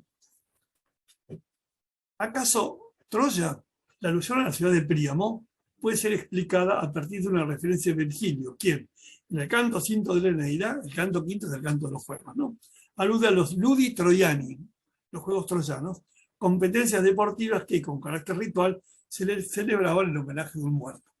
Entonces, probablemente, pero es una conjetura, Virgilio intuya que el colocar un laberinto, el escudo de un guerrero, es una manera también de asociar o convocar o apotropaicamente separarse de la muerte. Pero es una conjetura. En Colímbriga, hoy Coimbra, hay un laberinto en la casa de los Repullos, es decir, en la casa de los surtidores. Coimbra era la Conímbriga Augusta, actual Portugal, donde está la famosa universidad, con una de las más antiguas bibliotecas del mundo. Aquí aparece también un laberinto hecho con mosaicos, donde en el centro está el Minotauro. Curioso porque el Minotauro está como representado simbólicamente solo con la cabeza taurina, ¿no?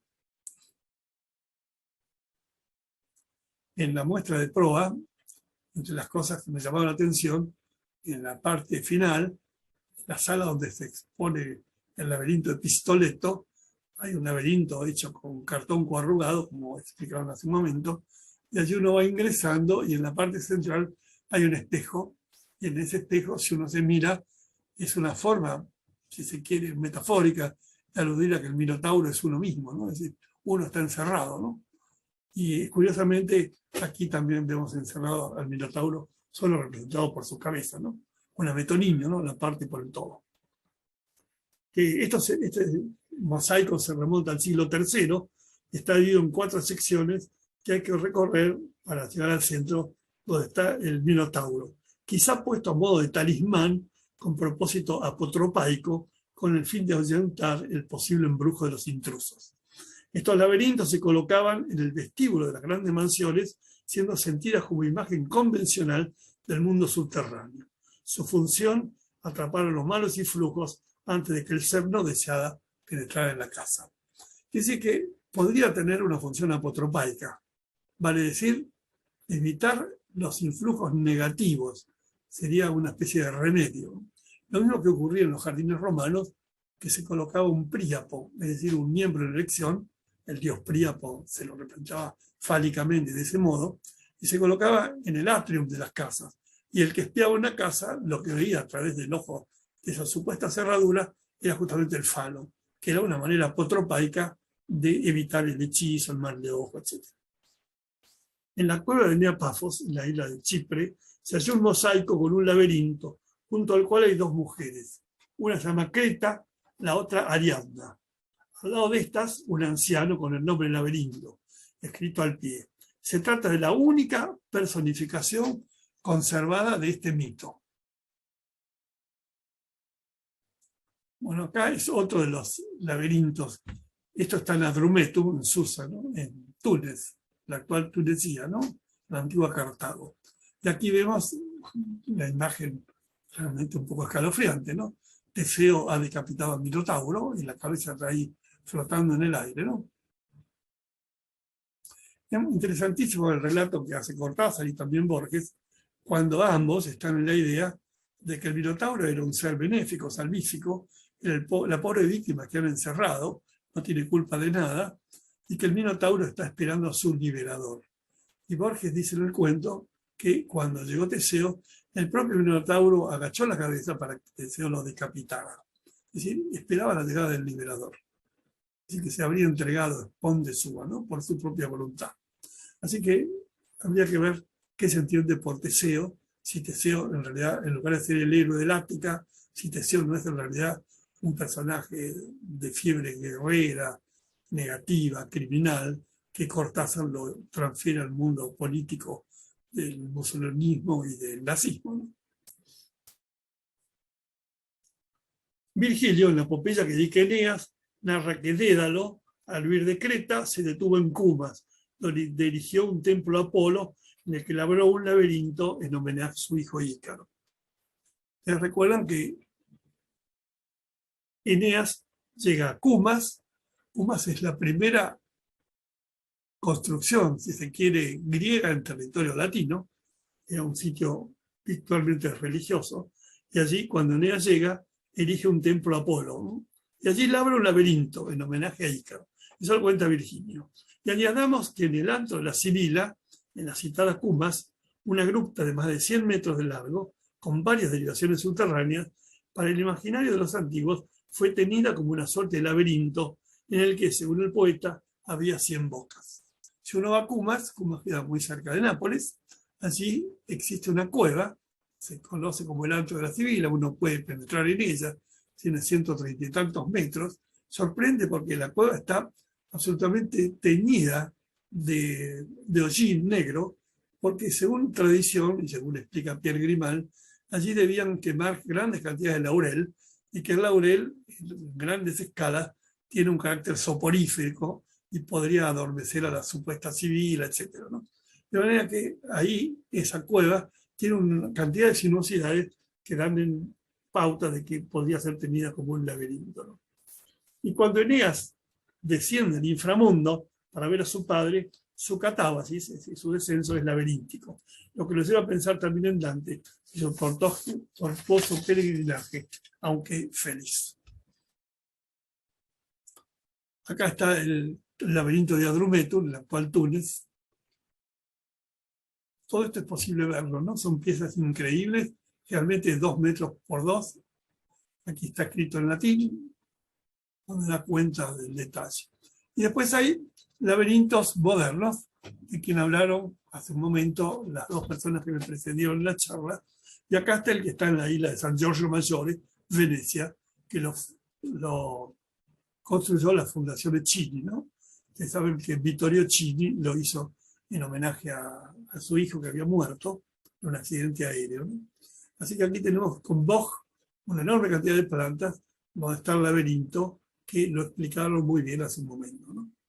El homenaje del laberinto a Borges. Borges estuvo en Venecia, allí trabó contacto con la gente de la Fundación Chini, y ahí tomó un contacto muy directo y gran amistad con Franco María Ricci, que es el que lo auxilió y lo secundó en los últimos momentos de su vida.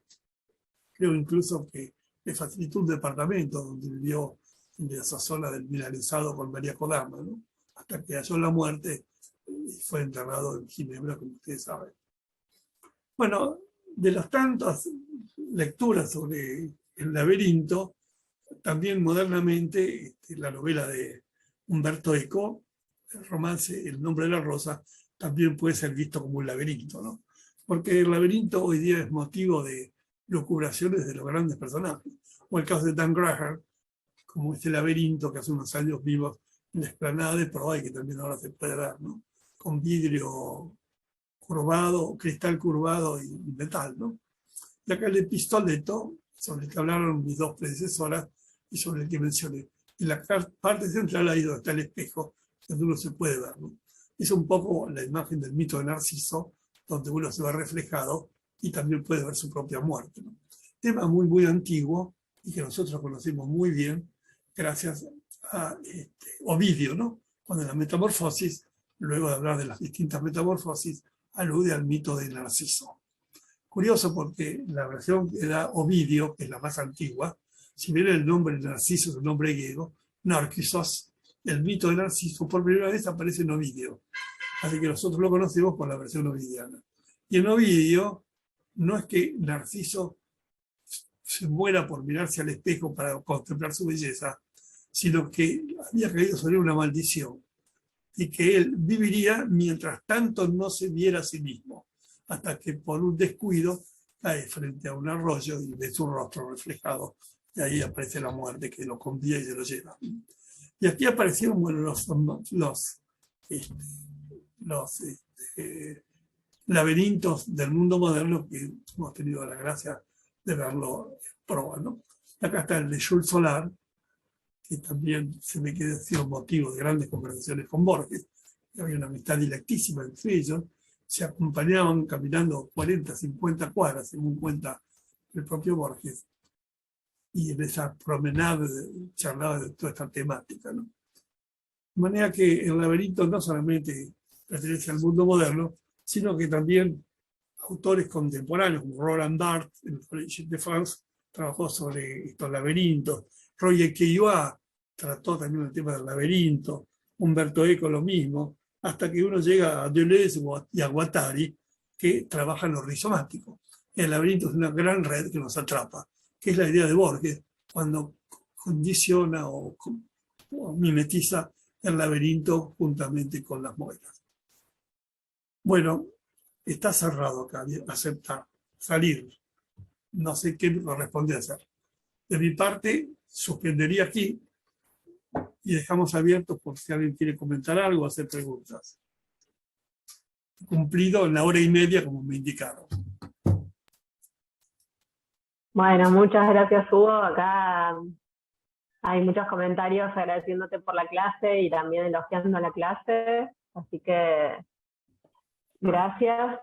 Dejamos abierto el chat para preguntas y para comentarios, sobre todo para preguntas. Así vamos directo a eso.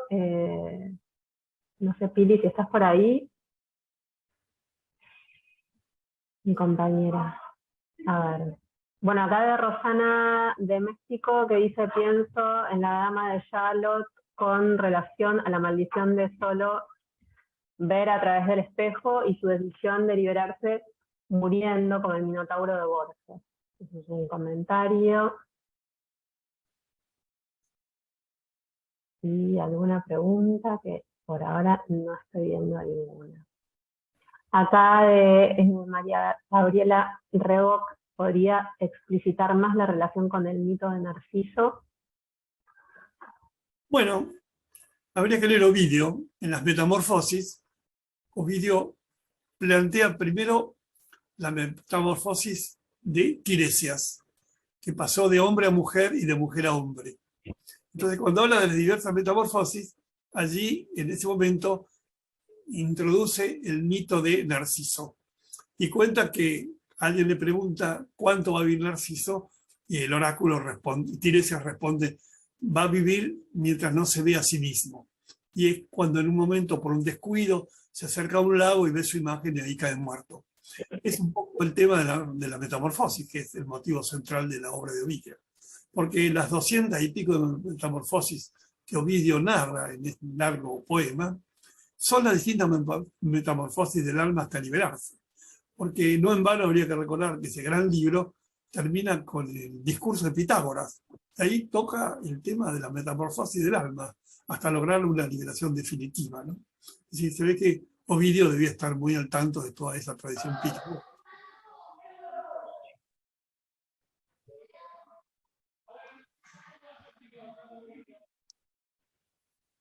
Sobre el tema de Narciso, hace poco una de las hijas de José Abadi, no recuerdo el nombre de pila de ella, publicó un pequeño libro sobre Narciso donde retoma esta vieja idea ovidiana.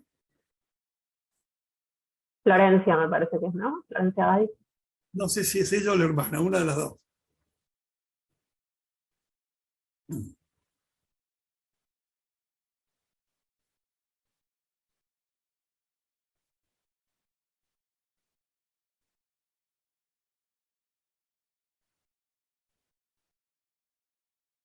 Acá Rosana de México pide si puede profundizar la idea del cerebro como laberinto y su relación con la adivinación. Los antiguos, igual que nosotros, estamos muy preocupados por el futuro. Se habló del ars divinatoria, es decir, arte de lo divino. Después, por una confusión de lenguaje, nosotros decimos adivinatoria y hablamos de adivinación. Pero eso tiene que ver con ars de lo divino. Y todo eso está muy bien explicado por Cicerón en un tratado, un corpus que se llama De Divinatione, acerca de la adivinación o acerca de lo divino. Y los antiguos creyeron que en el hombre mismo están también los elementos como si estuviera dibujado su propio futuro. Es el caso de los etruscos, como referí recientemente, que dibujaban o esculpían en distintos hígados, que podían ser en bronce, en cobre, en oro, en plata, separaban los alvéolos hepáticos y allí trazaban dibujos donde supuestamente en los hígados debía de estar inscrito el futuro de cada uno. Quiere decir que en los antiguos estaba la idea de que en el microcosmos de cada uno, en nuestro propio cuerpo interior, había determinados lugares donde estaría como delineado el futuro. Y así como los etruscos lo hacían en el caso específico de los hígados, parece que en la costa del Tigris, del Éufrates, en la cultura mesopotámica, lo hacían también con el cerebro. En el caso de un baba, la imagen que mostré, da la pauta de entender las vísceras como un posible laberinto donde tal vez podrían leerse cosas del futuro. Curioso porque hoy día, en los temas que tienen que ver con la neurociencia, el estudio de de todas las neuronas, todas las células cerebrales, y la interconexión de las neuronas, la separación de dos hemisferios, etc. Todo eso hace pensar que en el cerebro nuestro hay como una especie de microcosmos de lo que es nuestra propia vida, ¿no? Es un tema que compete a la neurociencia, en la cual no me meto porque no es mi campo.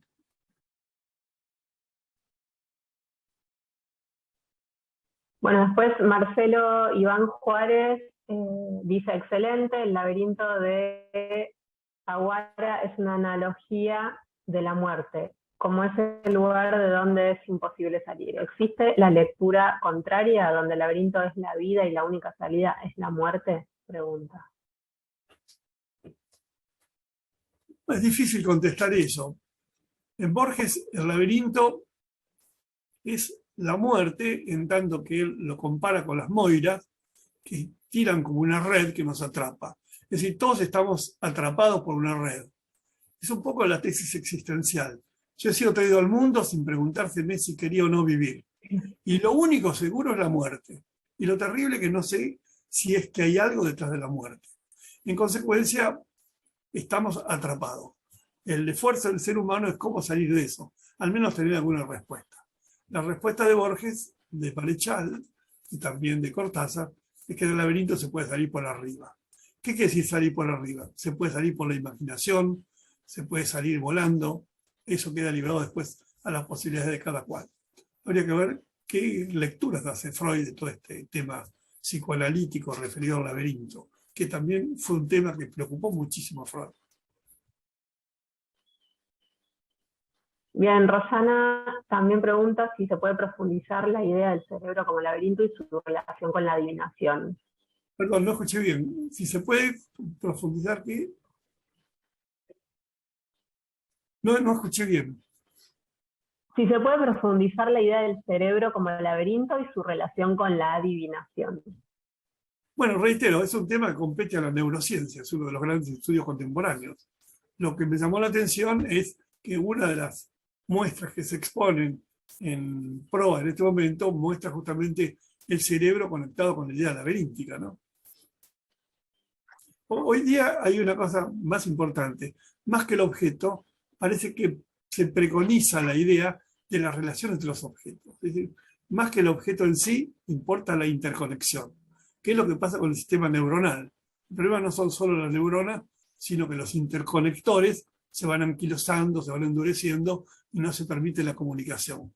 Así que esos son posibles caminos de análisis, pero es un campo que no es el mío.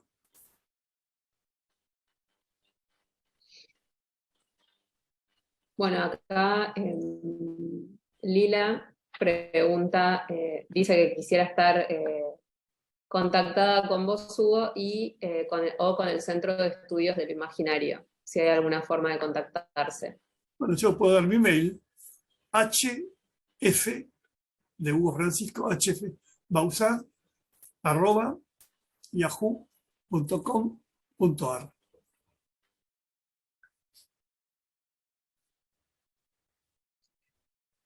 Mónica Salas pregunta, ¿existen laberintos en las culturas precolombinas?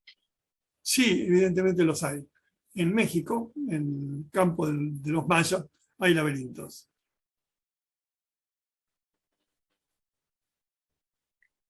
Y José Maldonado, fuera de Borges y Cortázar, ¿existen otros autores o otras autoras que hayan dado este giro en el mito? Llama la atención que ambos sean argentinos y por ende latinoamericanos. Bueno, específicamente de literatos no recuerdo, pero pensar el mundo en forma invertida, una relectura del mito, sí, hay muchos autores que han planteado eso. Por ahí creo que lo sugiere Karl Kerensky, el mitólogo húngaro. Pero lo interesante, el relato, me interesó más el de Borges, ¿no? Porque ve que el pobre Minotauro, como una víctima sacrificial, él mismo se entrega, él agacha la cabeza porque él está esperando a un liberador. Es decir, no es el monstruo, sino que es el perseguido.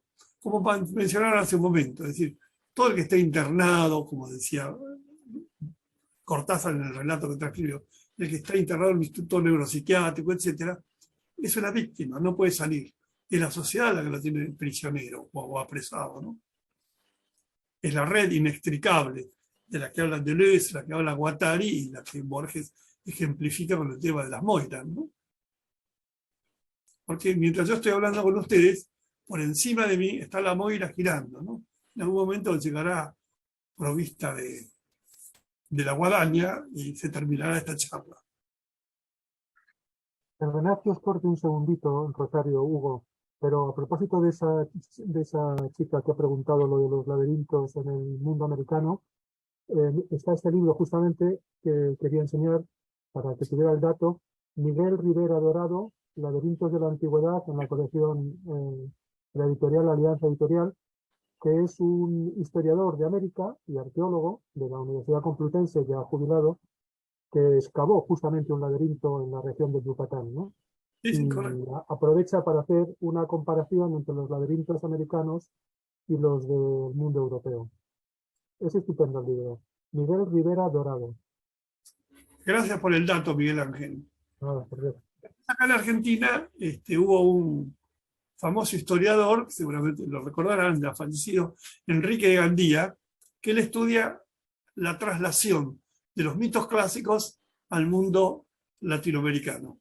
Entonces, en la obra de Enrique de Gandía uno ve, por ejemplo, el mito de las Amazonas y otros más, donde muestra cómo esa cultura europea llegó acá.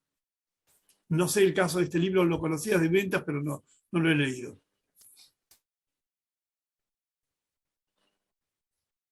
Ahora pasamos el título y el autor. Ahí está. Bueno,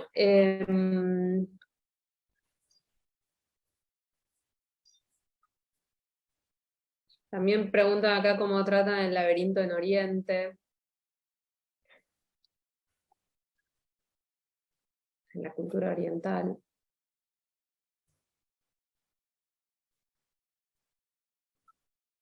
Bueno, el famoso libro de Ceram, ¿no? De dioses y tumbas, ahí aparece el Oriente como lo primigenio en cuanto a los grandes mitos, ¿no? Y ahí está también el tema del laberinto.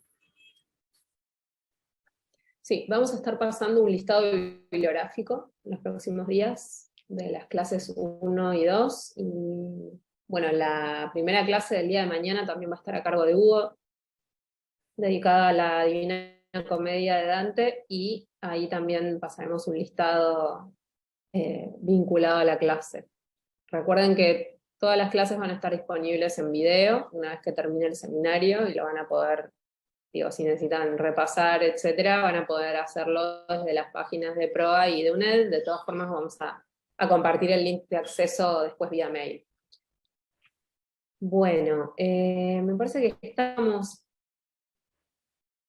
Sí, acá Rosana propone hacer un libro con este seminario. Bueno, es una de las cosas que hemos hablado con Miguel, así que vamos a ver si se puede. Así que, bueno, Miguel, no sé si querés agregar algo. A mí me gustaría hacer una pregunta, Hugo, si puede ser. ¿Cómo no? Hugo, cada vez empezamos a tener más claro, y sobre todo por Terenzi, bueno, por lo que acabamos de hablar de Miguel Rivera Dorado, lo que acabas de mencionar sobre los laberintos también en el mundo de Oriente, que el laberinto podría empezar a ser un símbolo, no solamente esa relación simbiótica que ha dicho antes Mayra, que me ha gustado tanto ese concepto, sino un símbolo universal, prácticamente, que está presente en casi todas las culturas, ¿no? Entonces, ¿cómo podríamos empezar a explicar el laberinto sin poner en juego la idea de un minotauro, de un Teseo, de una Ariadna, de un hilo? Es decir, todas esas cosas que forman parte de la cultura occidental y que en el fondo, cuando vemos laberintos de otras culturas, le estamos aportando, ¿no?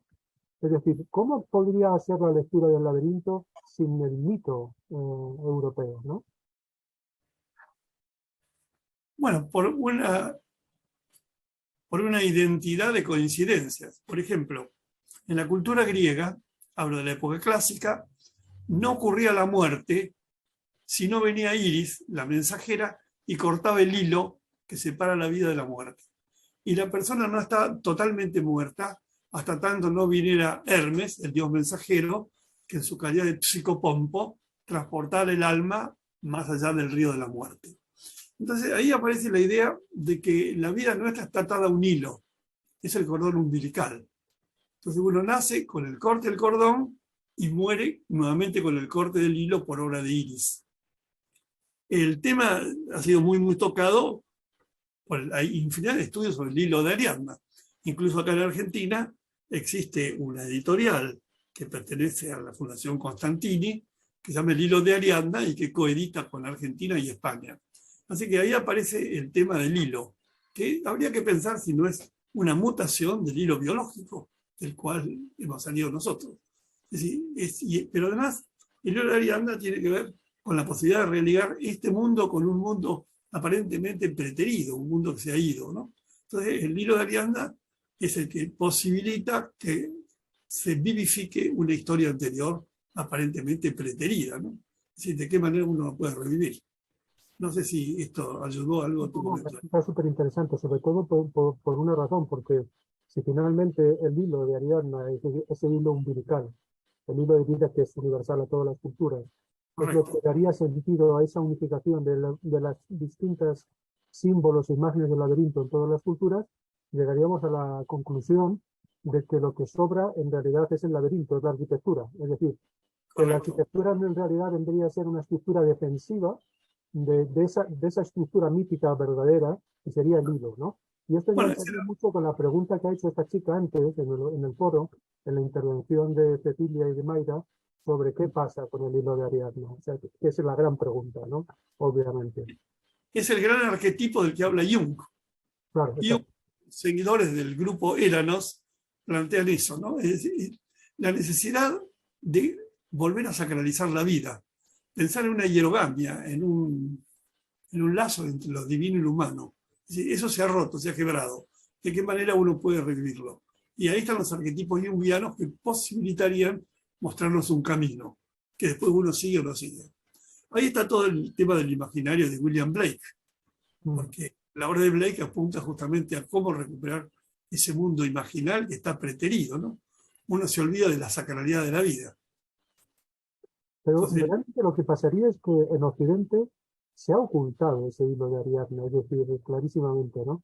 Es decir, la arquitectura del laberinto ha, digamos, enterrado, suplantado, bueno, no solamente a Ariadna, sino al monstruo también. Es decir, el monstruo ha sido ocultado. De ahí lo bonito del vídeo que nos han puesto antes las curadoras de Julio Cortázar dándole la vuelta a la historia y sacando a la luz al monstruo, claro, obviamente, ¿no? Comparándolo con el poeta. Bueno, esa es la magia y la gracia de los mitos, ¿no? Que son revivificados. Y el mito es una estructura abierta, polivalente. Es decir, que el mito, reitero, pertenece a la cultura de la oralidad, donde cada uno puede añadirle, quitarle y modificarlo. Y no hay un mito originario, nunca se sabe cuál puede haber sido el mito originario, pues siempre podría haber habido uno anterior. En ese sentido, Mircea Eliade, el rumano, plantea que cuando uno considera los mitos, tiene que pensar como una especie de árbol mítico, ¿no? Donde cada variante es como una rama más de todo un corpus mítico. Si yo quisiera hablar del mito de Edipo, tendría que ver cómo lo tocó Sófocles, cómo lo tocó Julio César en La Hora Perdida, cómo lo han tocado autores contemporáneos. Y el mito de Edipo sería algo abierto, polifónico, ¿no? Y algo parecido pasaría con el hilo de Ariadna. Yo tampoco quiero capitalizar la conversación contigo. No sé si hay más cosas, Rosario. Y acá simplemente un comentario de Rosana que para agregar al listado bibliográfico, bibliografía sobre el hilo de Ariadna desde este punto de vista. Pide, así que Hugo, si podés recordar eso, para agregarlo. Y bueno. Perdón, a veces se va la voz. ¿Qué es lo que sí, pide? Ahí me escuchan.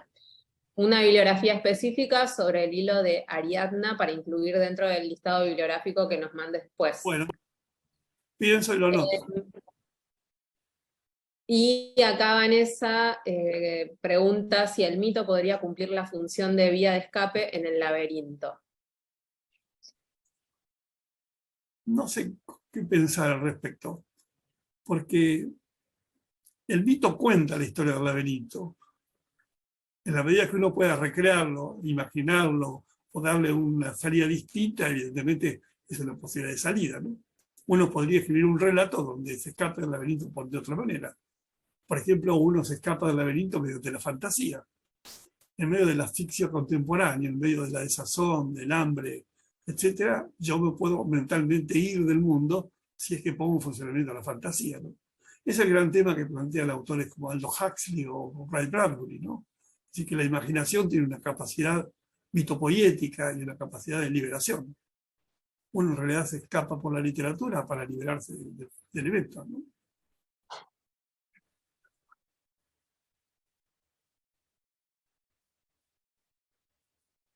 Bueno, acá mandan muchas gracias y muchos halagos para Hugo por el chat. Bueno, muchas gracias a todos y todas por participar en este primer día. Los esperamos mañana para participar de la segunda clase, tercera del curso, pero segunda de Hugo, y de la cuarta clase del curso a cargo de Jorge Alemán, más orientada a una mirada psicoanalítica, por supuesto. Así que bueno, muchas gracias. Y estamos en contacto a través del mail. Sí. Un comentario especialmente dirigido a Miguel Ángel. En el año 1991, yo estuve 2 años en España y estuve dando una serie de conferencias en la Fundación Pastor de Estudios Clásicos. Y el director de la fundación, que era Manuel Fernández Galiano, que en ese momento era el vicerrector de la UNED, me invitó en la UNED a dar un par de charlas sobre Virgilio.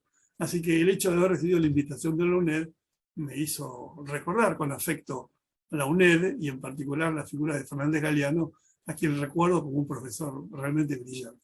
Así que quería transmitir oralmente eso. Una generación brillantísima, junto con Adrados, Rodríguez Adrados, que ha muerto desgraciadamente hace poco con el COVID, en pleno COVID murió, ¿no? Y además es que he tenido la posibilidad de conocer a su hijo, que me ha estado contando cosas de toda esta generación, ¿no? Hace relativamente muy poco, hace unos meses, ¿no? Porque he tenido la suerte de poder llevarme unos cuantos libros de la biblioteca de Adrados, que tenía pues cosas maravillosas, ¿no? Yo tuve la suerte de ser un año alumno de Adrados, de Fernández Galiano, de Mariné Vigorra y también de Luis Gil, que murió el año pasado, con 93 años. Sí. Y con una mente brillante, porque hasta poco antes de morir... Una generación muy brillante. Y que además, bueno, tienen ese libro maravilloso sobre Homero, que es una joya. Que solamente ese libro tendría que estar publicado en 5 o 6 lenguas, porque es realmente impresionante, ¿no? Este libro fue coordinado por Luis Gil, él fue el que lo hizo. Y también entró ahí en juego Lazo de la Vega, que además salió un año después del Companion to Homer, hecho en Inglaterra, y los ingleses alabaron este libro español, ¿no? Sí, respecto de los personajes que tú citas, yo hasta hace poco me mandaba mails, me carteaba con Luis Gil, y pocos días antes de morir me mandó un mail conmovedor. Me dijo, tengo creo que 93 años, todos mis compañeros con quienes dialogaba se han ido, me han precedido. Mi vida, y ahora comilla, es una propinilla sin sentido. Me quedé conmovido por ese comentario. Y pocos días después murió. En una revista de la Complutense, yo hice una nota sobre la muerte de Luis Gil. Bueno, nos vemos mañana, si es que la Moira nos atrapa. Muchas gracias. Bueno, gracias. Nos vemos. Gracias, Hugo. Gracias, Miguel.